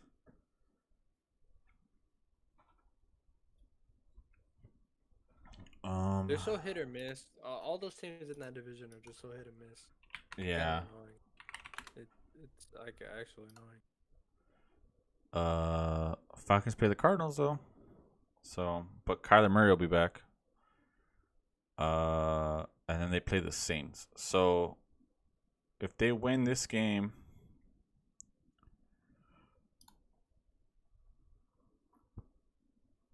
they'll be 5-5. I think we said this. I think you and I called this like 3 weeks ago. We said that they would both be 5-5 by the time they hit this game. Remember? Yes. And yeah, the Saints. Who are they playing?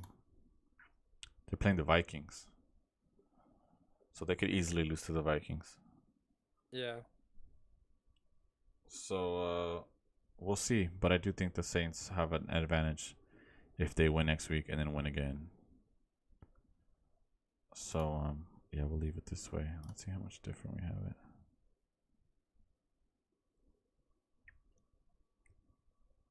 Oh, my Raiders jumped back up from cross off.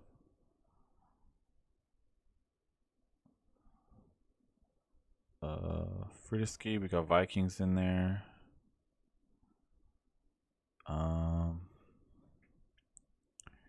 Vikings moved up. Texans moved up. Titans went down. Jets went down. Rams went down. And Bucks went down also from NFC South.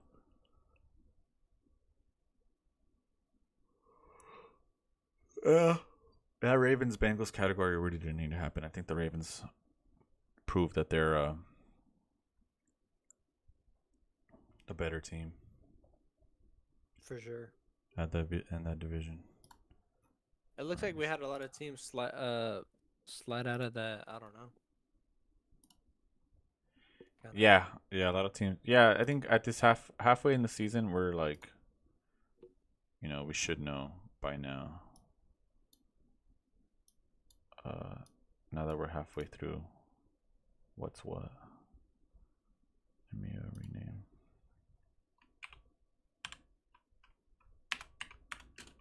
All right, let's do the awards now.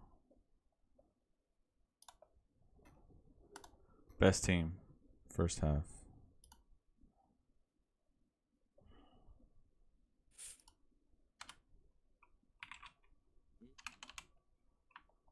I feel like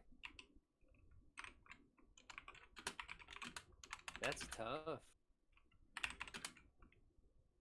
I mean, I don't want to go based off record, but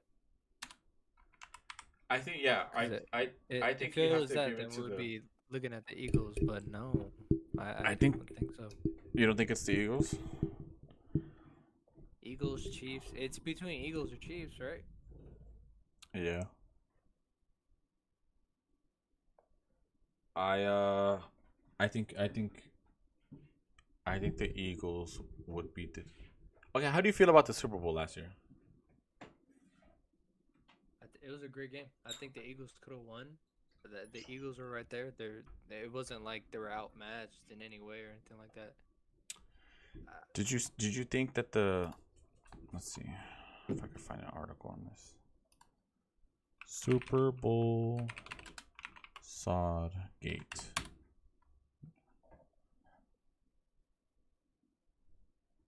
Here we go, USA Today. We can trust them, right? They're fucking trusted. Ads, just everything is fucking ads.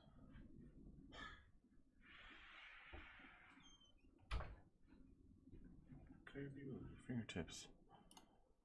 Okay.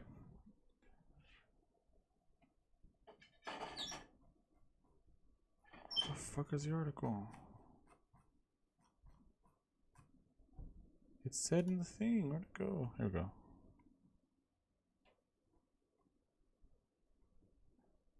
Okay, so they were saying that last year, the grass on the field was super like fucked up, and that it gave the Chiefs an advantage because the defensive line of the Eagles weren't able to Hassan Reddick couldn't really get off the line or whatever, and that the Eagles here during the game, and eventual 38-35 Kansas City Chiefs over the Eagles players slipped on the grass surface of the stadium in Glendale, Arizona after often chewing up chunks of sod. At least half a dozen Eagles players switched cleats during the first half in an attempt to get a better grip, including quarterback Jalen Hurts, who changed from Jordan 11 cleats to Jordan 1 cleats. Here we go. So then apparently they had this guy come into the grass there, and he's supposed to be sod father. Yeah. Pat McAfee frequently talked about that guy. Yeah, so so a lot of players were saying that like that. Here we go. I changed my cleats, and right before the second half wore the different ones. For the Lieutenant Goddard said the second half, the field was tearing up a little bit. Once again, we were playing on the same field as the Chiefs. So I guess the State Farm Field required standards for the maintenance of natural surfaces NFL policy. The natural grass surface was tested throughout Super Bowl week and was in compliance with all mandatory NFL practices. I mean, I saw a lot of people complaining about it. I don't know if it really made that much of a difference, but what I will say is that like there was a lot of someone made a compilation of like all these players like falling. Odell tearing his ACL. Yeah, and then also like purple sod compilation.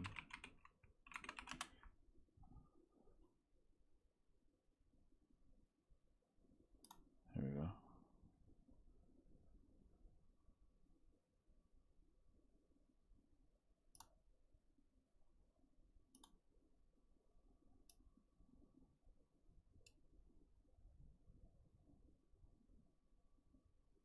This guy. Is this guy slipping? I remember a lot of talk was over the This logos guy too. slipping. Oh, like that's Like what that. near the paint and stuff like that. Yeah, and stuff like Yeah, just that. A slipping. lot was around that area too. So like, this is one of the conspiracy theories that I do like to talk about. But anyway, the reason I bring that up is that like, maybe if that shit wasn't so slippery, and when you're a defensive lineman or a defensive end, when you're like doing all these like angles to like try to get around to sack the quarterback, you know, maybe you're gonna fucking slip and slide a lot. I don't know. But So you're saying that's why the Chiefs won the Super Bowl? yeah, I'm saying that could be a reason they won. Now, the reason I say that is because like if you're just taking the season from last year, and obviously we're going into this year, I do think the Chiefs are a lot worse as a team than the Eagles are. And I don't even know they don't have like the same, like they don't have like the same, like their receivers are worse. Their defense is as good. I mean, they just don't have the same. Who did they have on their roster last year? They don't have anyone better this year. The Chiefs. Oh, Hartman. They had Juju last year. Juju Smith-Schuster. Yeah. Mikael Hartman. I mean, didn't they have Sammy Watkins? Fucking with the windows. Yes, look, right now Rashid Rice, Sky Moore, Richie James, Marquez Van Sandler, MVS. Justin Watson, Kadarius Toney. I mean, I guess these are the same guys, but like I don't know. I just don't see the same. This team isn't as good as like they lost to the Broncos. Like let's just pull up their games. Because people want to be like, oh, well, you know, they can turn it on whenever. Kind of like the old Patriots. Yeah. And fine, that's true. But, like, at a certain point, they lost to the Chiefs 21-20. They were only able to score 20 points here. Then they barely beat the Jaguars 17-9. Across the pond, I think. Then I guess the Bears they scored 41, but they barely beat the Jets 23-20. Then they barely beat the Vikings 27-20. Then they beat the Broncos 19-8. Chargers 17-31. That's fine. And then they lose to the Broncos 9-24. And then here they score 2 touchdowns, where I showed you that other one was a defensive touchdown. So I do think their offense isn't as good as it used to be for sure. And they play the Eagles on Monday. Which, Jesus Christ, I had no idea. I mean, we'll find out then. Fuck, I don't know. But I think. Wow, that'd be fire. Who are you taking? Okay, this is perfect. So then we'll find out if we're right based off this. I think Chiefs. You got Chiefs. You got Chiefs, and you're saying you got the Eagles. I got the Eagles. I think the Eagles are just I think the Eagles are just better. And even if you want to say like, oh well, like the Eagles don't look as good, or they're also kind of like flipping the switch. I mean, let's look at the Eagles games now. That game yesterday, they didn't play that. They didn't play that good yesterday, and they were able to get a shitload of first downs, and do everything that they needed to do to. No, my concern is their defense. Their secondary is trash. So if you give Dak some time, he's gonna throw 370 some yards that he had last week, and then the week before, he gave up. I don't know, the secondary for the Eagles gave up I don't know how many yards, over 300 to Sam Howell. Yeah, but for some reason they always play them good. I don't know why that is, but they do. No, but there's a common theme with the Eagles secondary that it's suspect. It's gettable. You give an extra second to whoever your quarterback is, they're gonna be able to find somebody open. I will say just imagine Patrick Mahomes is able to exploit that better than anybody else. Andy Reid better than anybody else. Who cares who the receivers that they have? Yeah, but and on the flip side, look at what the Chiefs did, holding Tyreek Hill, Tua, their explosive offense. like the Chiefs True enough. just don't have like nobody on their defense, because clearly they do. They got some playmakers. But the Eagles can run. I think the Eagles are a more multi-dimensional offense than the Dolphins are. So I think they won't be able to hold the Dolphins or the Eagles as much as they did the Dolphins. Because they can run really well and they can pass really well. What I will say is, like, okay, if you want to talk about like the game, there's an expression that people say about football where you never really lose a game, you just run out of time. And that's, you could say that about a lot of these teams, right? But that's the thing. The Eagles play the time. They play the time, you know what I mean? That's why they run the ball, and that's why they just keep running the ball. And then, we'll do 4 straight runs because, you know, technically we just got to get it to the 3rd and 2 and then or 4th and 2, and we can do a touch push or whatever. So like, if the pass rush can get on Mahomes as good as it's other teams have, I mean, yeah, their secondary sucks, but like, I don't know. I think it's a lot harder when you're having to guard like Tyreek Hill, which they already did and already were able to stop. The Eagles beat the Dolphins 17-31. Than it is to beat the, you know what I mean? But I don't know. I get you. So that's what I think. For the okay, so regardless of any of that though, who do you think had a better season though? At least first half of the season. I mean, I guess we could just technically go based off record, but Yeah, I guess the Eagles. oh, well, then there you go. Because then, like, if 2 losses for the Chiefs, right? So, Yeah. opening night against the Lions, no Travis Kelce. Travis Kelce plays that game. I mean, come on. Yeah. They win that game. So really, I'm looking at it from that lens, to where in my head, the Chiefs are 7-1 too. Like, they don't have 2 losses to me. So that's why true. it's hard for me. But to they be did like, have Travis Kelce and lost to the Broncos, so. No, true, fair enough. But Taylor Fair Swift enough, wasn't but there. also- But Well, also, who did the Eagles lose to on their loss? The Jets. But that's The at least more. Jets. No. Yeah, but okay, but the Jets at least have a really good defense. It's something that like is at least universally true. They had 4 turnovers, and they almost where the Broncos lost. It was like no contest almost. You know what I mean? Like, they had the ball at the end, and then they kind of fucked it up. Damn, I remember talking about that like it was yesterday. That was 4 games ago. The season's going by fast as hell. Yeah.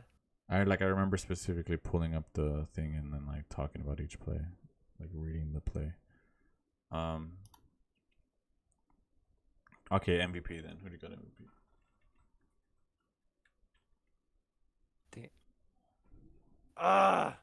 It's tough. We'll just think about the best teams.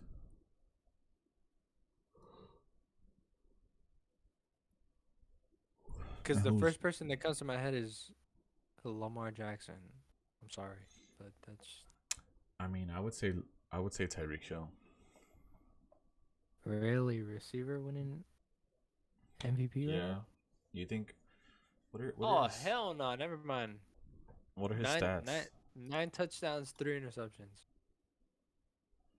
I mean, Lamar's playing really good, and he is leading them very well. But Tyreek Hill. True, but statistically, Tyreek Hill. I think he has. And he could break that record, right? Isn't there like a record up right now? He's like on 2,000 yards or something like that. He's on pace for some crazy shit. Excuse me, I keep burping.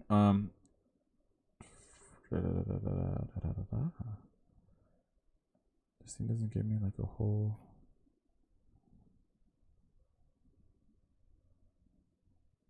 Okay, in 9 games, he has 1,076 yards. Let's see. For most receiving yards in a game. No, not in a game, in a season, sorry.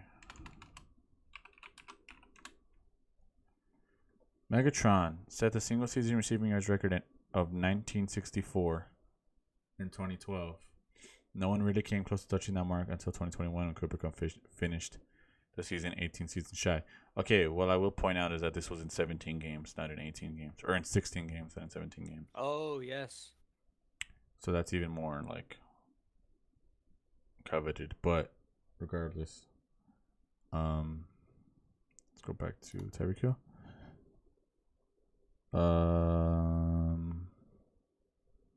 He is at 1,076 9 games into the season, so he still has 8 games to go. So let me pull out my little fucking calculator right here. So if he's done 1076 in 9 games, that means he's doing 119. So if you times that by 17, he should be at 2,032 by the end of the season, which is a shitload.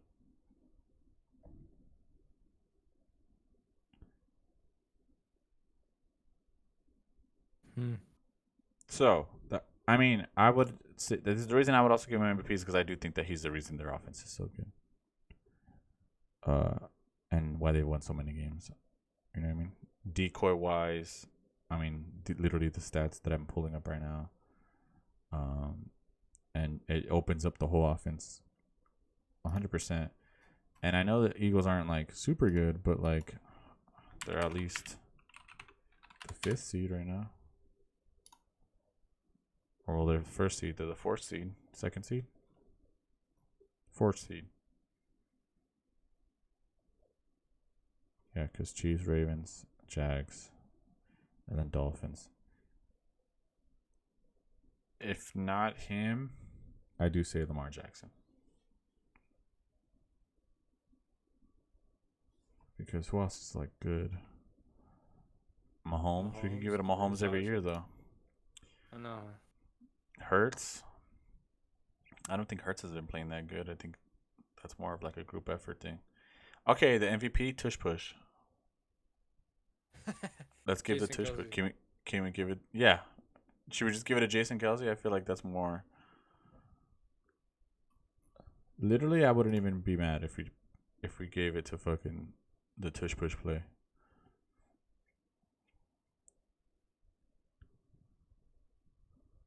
Yeah, Jalen's got 2,347 yards, 5 touchdowns, 8 picks. It's a lot. It's like a pick a game, yeah. That is a lot. For the sake of time, I'm gonna give it to the tush push. Defensive Player of the Year. TJ Watt. TJ what? TJ Watt, sorry. Okay, yeah, I'll give it to TJ Watt. I like that. Every week there's something this dude is doing that's like I agree. a sack with his helmet off. Or just I don't know, something that's getting a forced fumble and then on the next drive when he's back out there he gets a pick 6. It's like all right. Defensive rookie. Okay, so I gave Defensive Player of the Year, TJ Watt. Offensive Player of the Year. I think rookie is pretty easy. Is obviously Hill, right? For Offensive Player of the Year. Oh yeah. If everybody laid out. Okay, so then Defensive Rookie of the Year.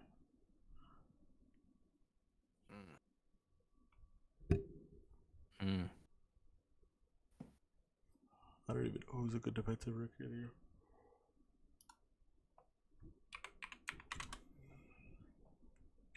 Let's see what the professionals are saying.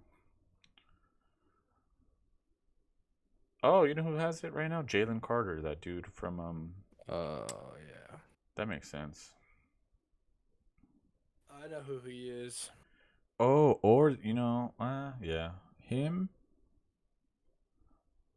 or Witherspoon, the dude from the Nickelback from Oh Seahawks. yeah, that dude's solid too. He had that one Monday night game where he just killed the Giants. He had like 2 sacks and a pick 6, I think. Okay, well I'll go Witherspoon, just because Jalen Carter's an equal. I'm gonna not pick him.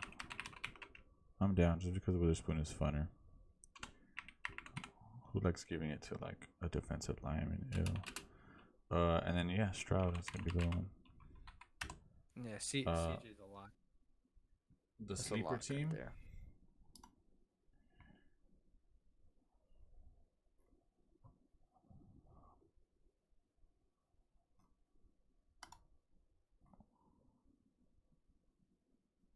Fuck the Steelers. The whole AFC North. I mean, yeah. The Raiders might be a sleeper. Nah, the Raiders are gonna. Come on. The Texans.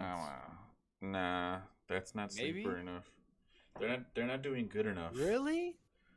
It needs to be like what but then because the Steelers everyone kind of had expected the Steelers to be better, and even though they're still winning games, this isn't what the sleeper has to be like someone that you didn't even think. Like the Jets had expectations, the Steelers had expectations, the Browns had expectations, the Bengals had expectations. Okay, then it's gonna have to be someone from the NFC, because nobody I'm looking at right now. The Seahawks? I don't know. I don't even want to give it the Seahawks. The Vikings. Should we give it the Vikings?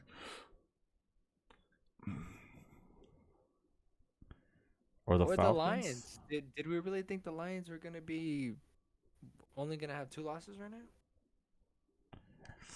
Kind of. Maybe. The way they ended last year, everyone was kind of, especially the way they ended last year, because they beat the Packers. Fair. That's fair. I'm not even gonna. I'm not gonna give it to an NFC South team. I'm down to give it to the Steelers for the fact that they can still do what they're doing after looking this fucking shitty and ruining my. Okay, Steelers or Vikings is between those two for me. All right, let's just get to both of them. They're on different conferences anyway. That works.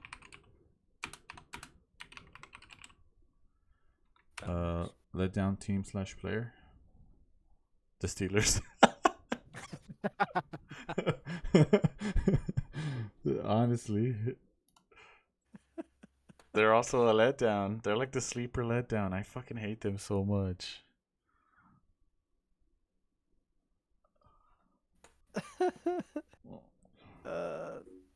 The Charger. I feel like you always can put the Chargers there. Yeah, but also Every year they're that. But exactly every year they're that's why it's not really a letdown because you kind of already knew. It's the same thing with the Raiders. Like you already knew. Oh, the Giants are. I got one. No. Oh, okay. Giants too. Saints. I just thought their record would be better. I thought they would be so much better. They've lost some stupid games, bro. They lost to the Bucks, Packers, Texans. I don't know. Their losses aren't that bad. The Packers loss was pretty bad loss. At the time, it didn't feel that bad, but it is pretty bad now. Bucks, yeah.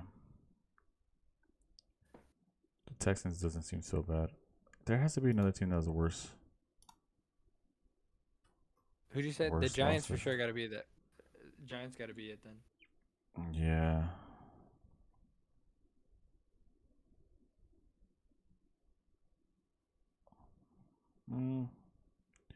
Yeah, because then you can't even say the Bengals because they're 5-3 already. So, and the Broncos we kind of like already knew like the Broncos were last year's letdown team. I guess the Bills, but they're still 5-4, so it's not really a letdown. They might still make the playoffs. It's a team that's not making the playoffs, right? Yeah, I would think so.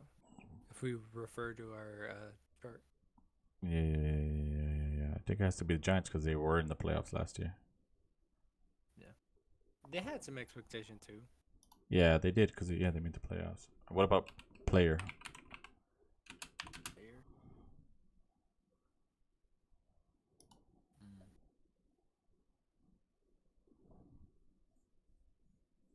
Who had expectations? Nah, he's playing okay. He's he's unironically playing very Derek Carr-esque. He's playing exactly how everyone would have expected. Bryce Young? Is that kind of fucked up? Nah, that might be a little bit too much. I mean, Yeah, who's he throwing out there? Who's he throwing to out there? That's true.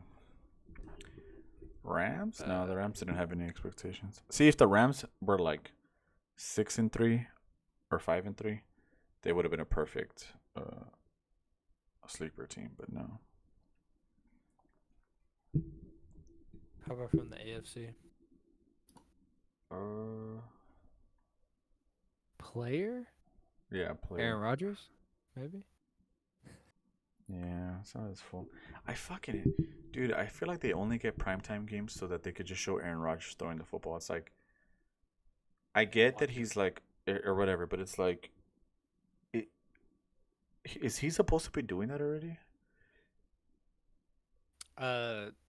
No, right? Like I'm not theory, a doctor, but in theory, no. Absolutely right? not. So, like, is his doctor watching him like, why are you doing that? You're going to get hurt again.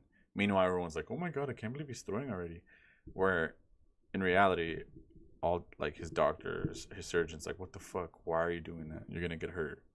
And then, like, you know, the next time, well, like, I think the Jets play on Sunday night against the Raiders. So, that's another night you can go out and have fun with your family and not fucking watch the football game. But he's going to be out there like, oh, look at me, I'm throwing the football. And then he's going to, like, irritate something. And then it's going to be like, oh, an extra month or something. I don't know. I just don't know. But, like, regardless, I just hate. It's like if I had, like, how to explain this? It's like if I juggled knives and you're like, fuck, that's dope. And then I was just always trying to show you. And you're like, all right, like, it's cool that you can do that. But, like, if you fucking stab yourself, you're going to bleed in my kitchen. It's going to suck, you know? And that's literally what it feels like. I'm just like watching him throw the football. And I'm like, you're not gonna play anyway, so what the fuck does it matter? Like, and then if you end up getting hurt because you're always trying to show off, you're gonna look like a dumbass. Especially because you're already like the Mr. Like, I don't fucking need no doctors. I'll just fucking, you know, shove a toad up my ass and then it'll fucking fix my Achilles or whatever. Like, you know what I mean? Yeah, I don't know. I just don't like him. Anyway. But anyway, he got hurt. Okay, I don't really. We can't really. I guess technically. Justin Fields, maybe Jordan. Oh, you know who's a good one? Or Justin Fields is a good one. I was gonna say Danny Dimes because he was playing like shit before he got hurt. Or Josh Allen. I'm down for Josh Allen for some. Josh Allen. I just pulled the Josh Allen stats. They didn't look bad. I'm always down for some Josh Allen slander. Ooh, Bill Belichick. Oh, let's go, coach. I like that. Yeah. I like that. Coach of the year.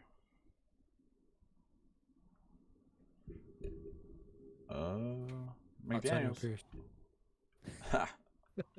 I'd be down. McDaniels. Would he be eligible for coach of the year if he finishes his year? They just say they go on the run? No. I don't think so. No, I don't think so. One thing I coach can of the think year. Dolphins Kevin coach, O'Connell. Right? Kevin. I don't know. I got a lot of respect for what the Vikings are doing right now. That's. I mean, I'm down. I think I'd rather give it to the Dolphins. D'Amico Ryan. What he's been able to do, maybe. I think I still like McDaniels more.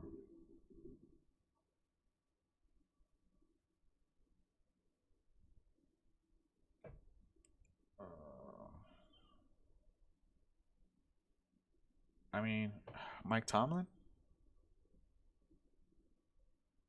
I understand. I wanted to give it to McDaniels. No, not Mike Kennedy.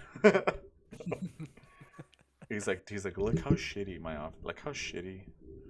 And we still have 5 wins. We still have 5 wins, exactly. We're in something so shitty, so terrible to watch. We still have 5 wins.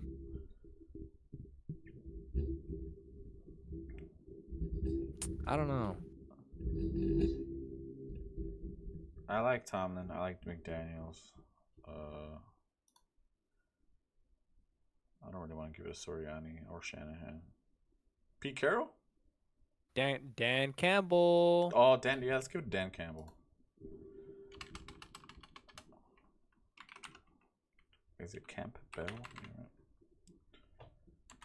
Very nice. All right, you like this? Best team, Eagles. MVP, the tush push. Defensive player, offensive player, TJ Watt, Tyreek Hill. Rookies, Witherspoon, Stroud. Sleeper, Steelers, Vikings. Let down team, the Giants. The player, Belichick, and coach of the year, Dan Campbell. I like it. Okay, and then all right, let's create our playoff locks. Eagles, Chiefs, each side.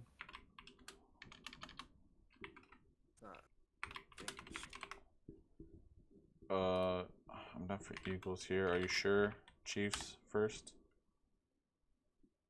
Is that 1 seed? Yeah. Oh, the Ravens are right there too, though. That's what I'm saying.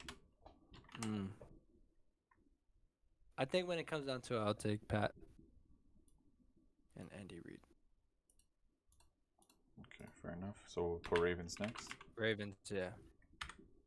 I'll probably put Lions here.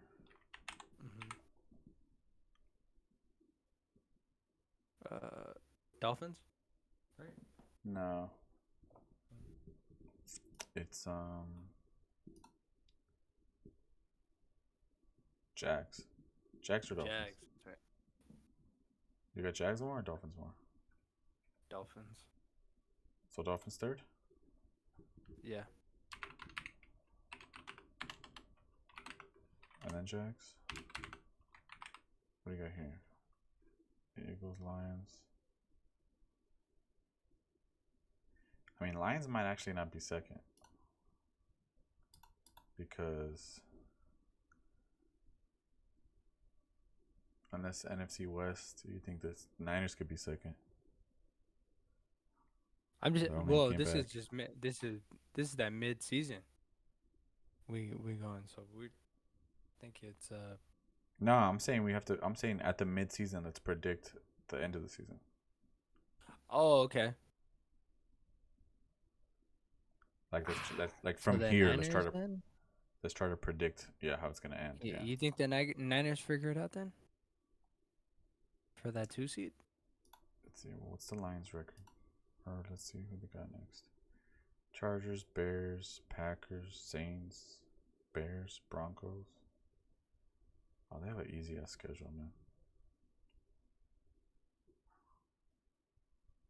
Niners still have to play the Eagles, I think. And the Eagles got a tough. I don't know, dude. No, I think the Eagles stay in first, but No, look at the Eagles schedule though. Niners got Jags, Bucks. They went through a gauntlet too. Seahawks, Eagles.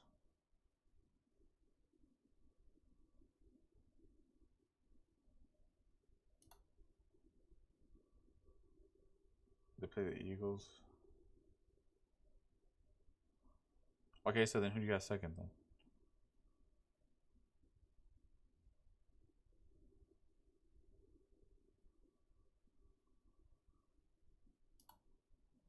I'm gonna go Niners. Oh yeah. Well, the Eagles have. Yeah, the Eagles have the Chiefs, Bills. Fuck the Bills. Niners. Cowboys again, and then the Seahawks, dude. Come on. All right. Well, so then who's first? Eagles still or no? You think the Niners beat the Eagles? There's some crazy. Where's it at? Is it in who's home? In 49er land. Oh, in Philadelphia. Okay, I get the. Hold on, I'll be back. Think this through. Give me a second. All right.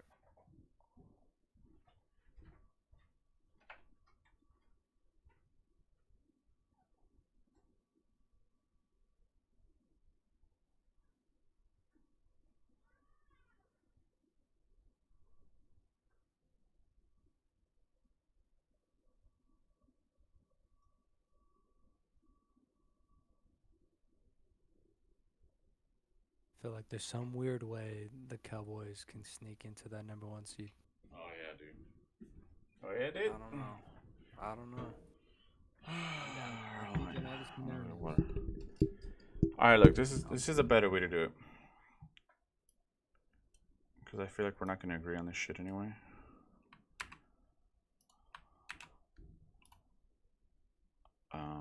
Yeah.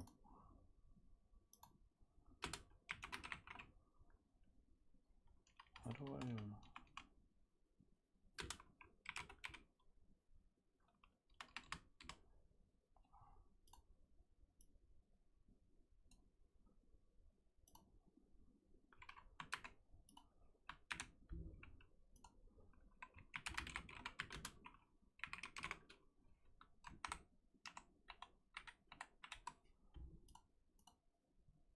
These will be your picks, and then I'll make my picks. This way, we're not.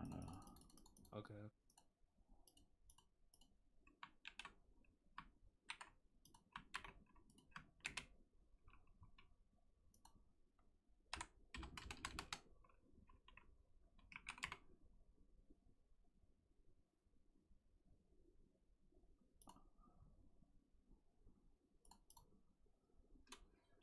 I got 49ers second.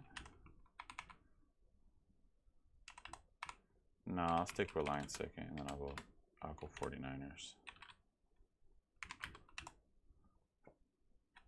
And I don't think the Dolphins are gonna stay. You know what? I'll go Ravens Chiefs.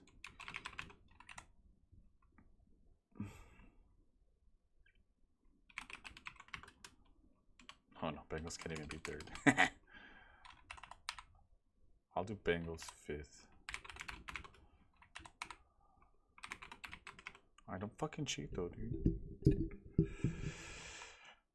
Ravens Chiefs.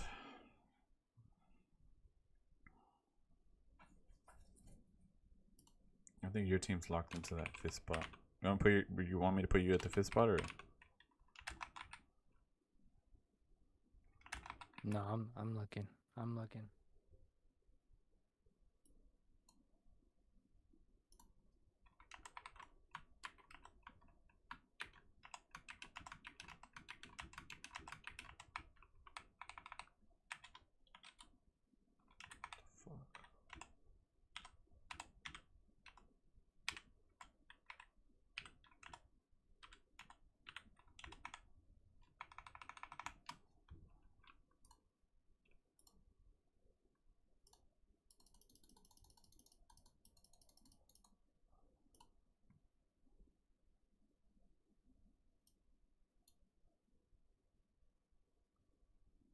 Damn.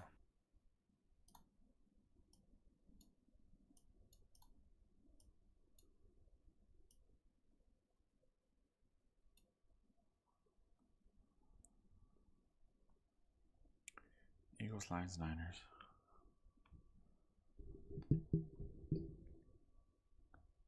Eagles, Lions, Niners.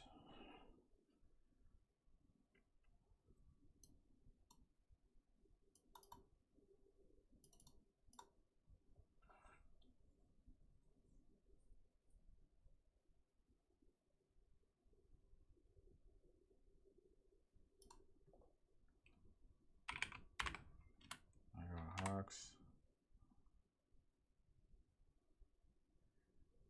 I don't think the Vikings can pull it off. Damn, I don't know who to pick for the 7th team on the NFC.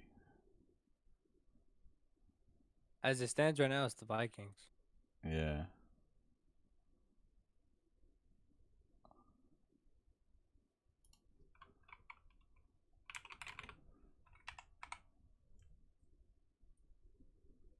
I'm kind of going chalk on this. It's kind of boring. I don't think the Vikings stay, but it has to be the Vikings. What are the teams going to... Falcons? The Commanders are on, in the bubble. Oh, That's yeah, what I'm yeah, looking yeah. at right now. But it'd be the Commanders, Falcons, Bucks. If the Bucks can figure out a way to...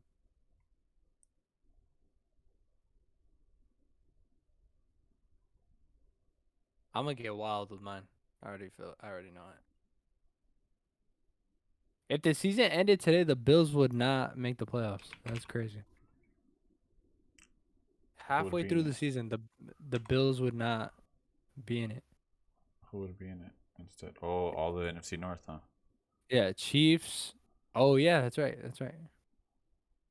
Yeah, I don't like the it'll be the Browns division making it. winners and then Steelers, Browns, Bengals.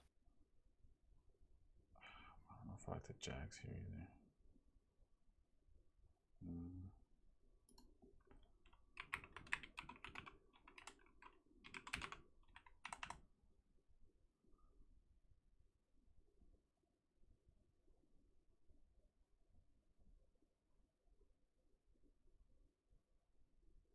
You know what? I'll let the Bills get that 7th spot. I think they'll figure it out.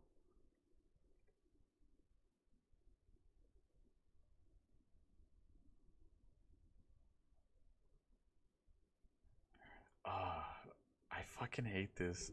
Steelers or Browns? You don't think the Bills will have a better record than the Steelers or the Browns? Yeah, you're right, huh? They would probably be in the 6th spot. No, I don't know. Because I really want to give this shit to the Texans.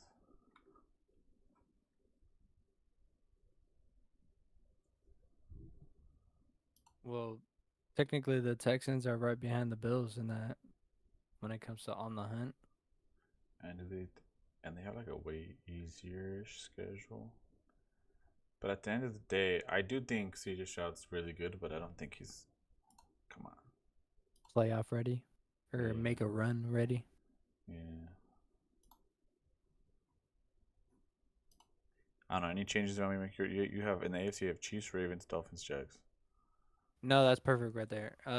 And then let me see.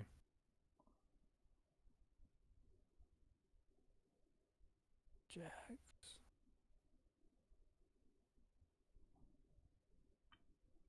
Okay, give me the Bills. In the fifth. Oh no, sorry. Bengals. It would have to be the Bengals. Bengals, then Bills. Uh-huh.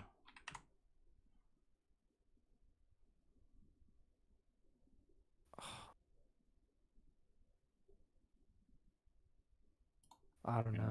I'm gonna go Browns.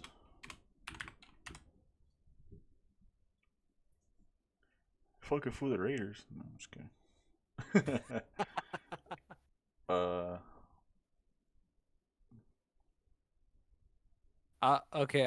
I'll go Browns in the That spot? the 7th spot.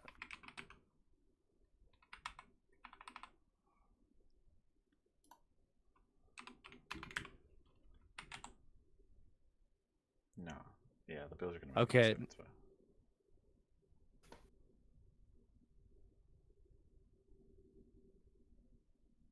Okay, I'm gonna have some fun with the NFC swap. The Lions, put the Lions get the #1 seed. Okay. I like their schedule. That's the remaining schedule is probably the easiest one out of everyone in contention. And then So what? And let's then Eagles? go.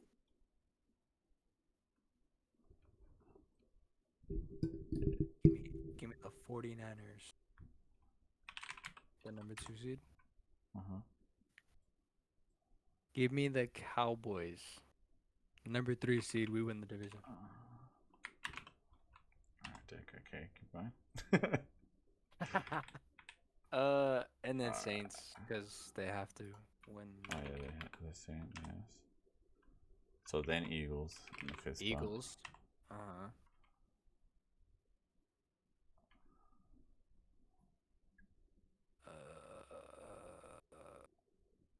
Seahawks.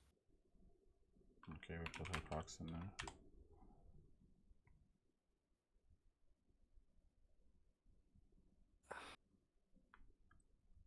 I don't want to give it to the Vikings. Yeah, I feel like this Josh Dobbs thing is just. Okay, but it's either the Vikings or the Falcons or the Bucks. It's not the Packers. It's not the Rams. Let me see the Bucks schedule real quick. Excuse me. Seahawks have the Rams in 2 weeks. Give me the Bucks. Baker Mayfield make the playoffs. Rams have Hawks, Cards, Browns, Ravens. No.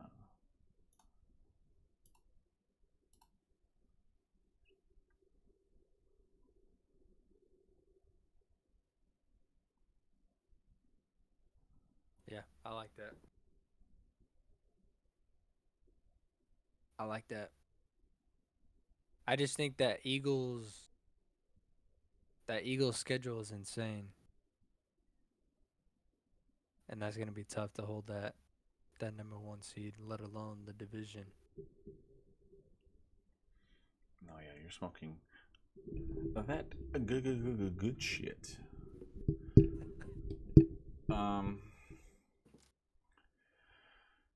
Yeah, only one team's making NFC South, right? I can't trust the Falcons, and I can't trust. I don't know. You know what? I'll put the fucking commies right here.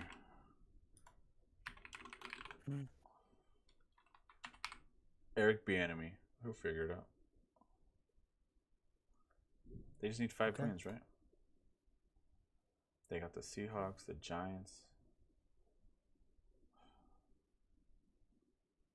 Seahawks. Giants. Rams, Jets. Wait, no, they don't have it. Never mind. No, delete. I'm not gonna put the fucking Vikings there. What do the Vikings have? They have the Saints, Broncos, Bears, Raiders. Ah, fuck! It's gonna be the Vikings, dude. They do have the most gettable schedule, but I was looking at the Bucks schedule, bro. The Bucks schedule doesn't look that horrifying. But they don't need, the thing with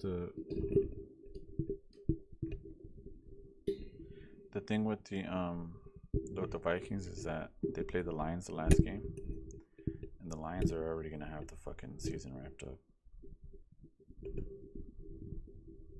Fair.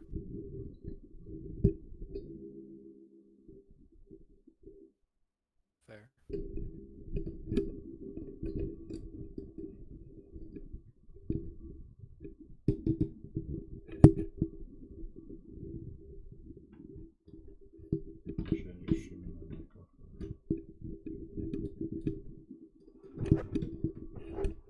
Are you good with yours then?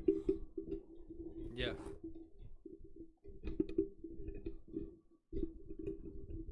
Alright, this is super early anyway, so.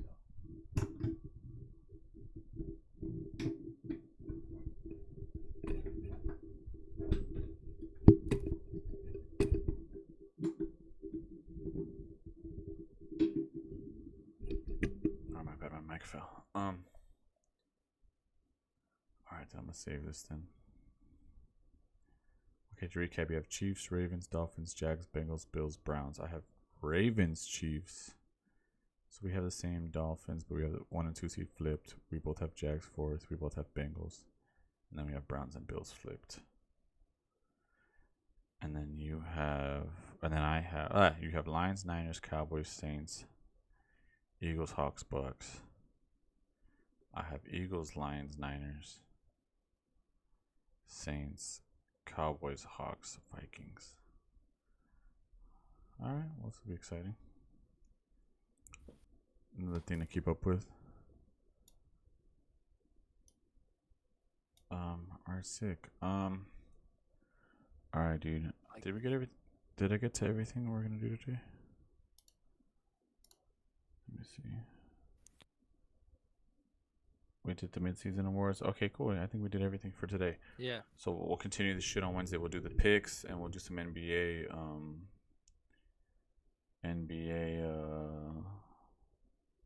news or talking or whatever.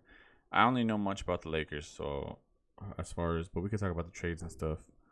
And the thoughts on the play or the little in-season playoff. Oh or yeah, tournament, yeah, whatever they got going on. for Figure sure. out what the And hell that is. maybe we should go through the Dodgers qualifying offers and non-qualifying offers and all that shit, right? Yes. Yeah, I saw Kershaw didn't get. We'll talk about it more, but I saw Kershaw didn't get a qualifying offer, but that's not a big deal, right? Don't we always not give him a qualifying offer anyway? So something like that. Okay. Awesome, dude. Well, I'm gonna sign off, dude.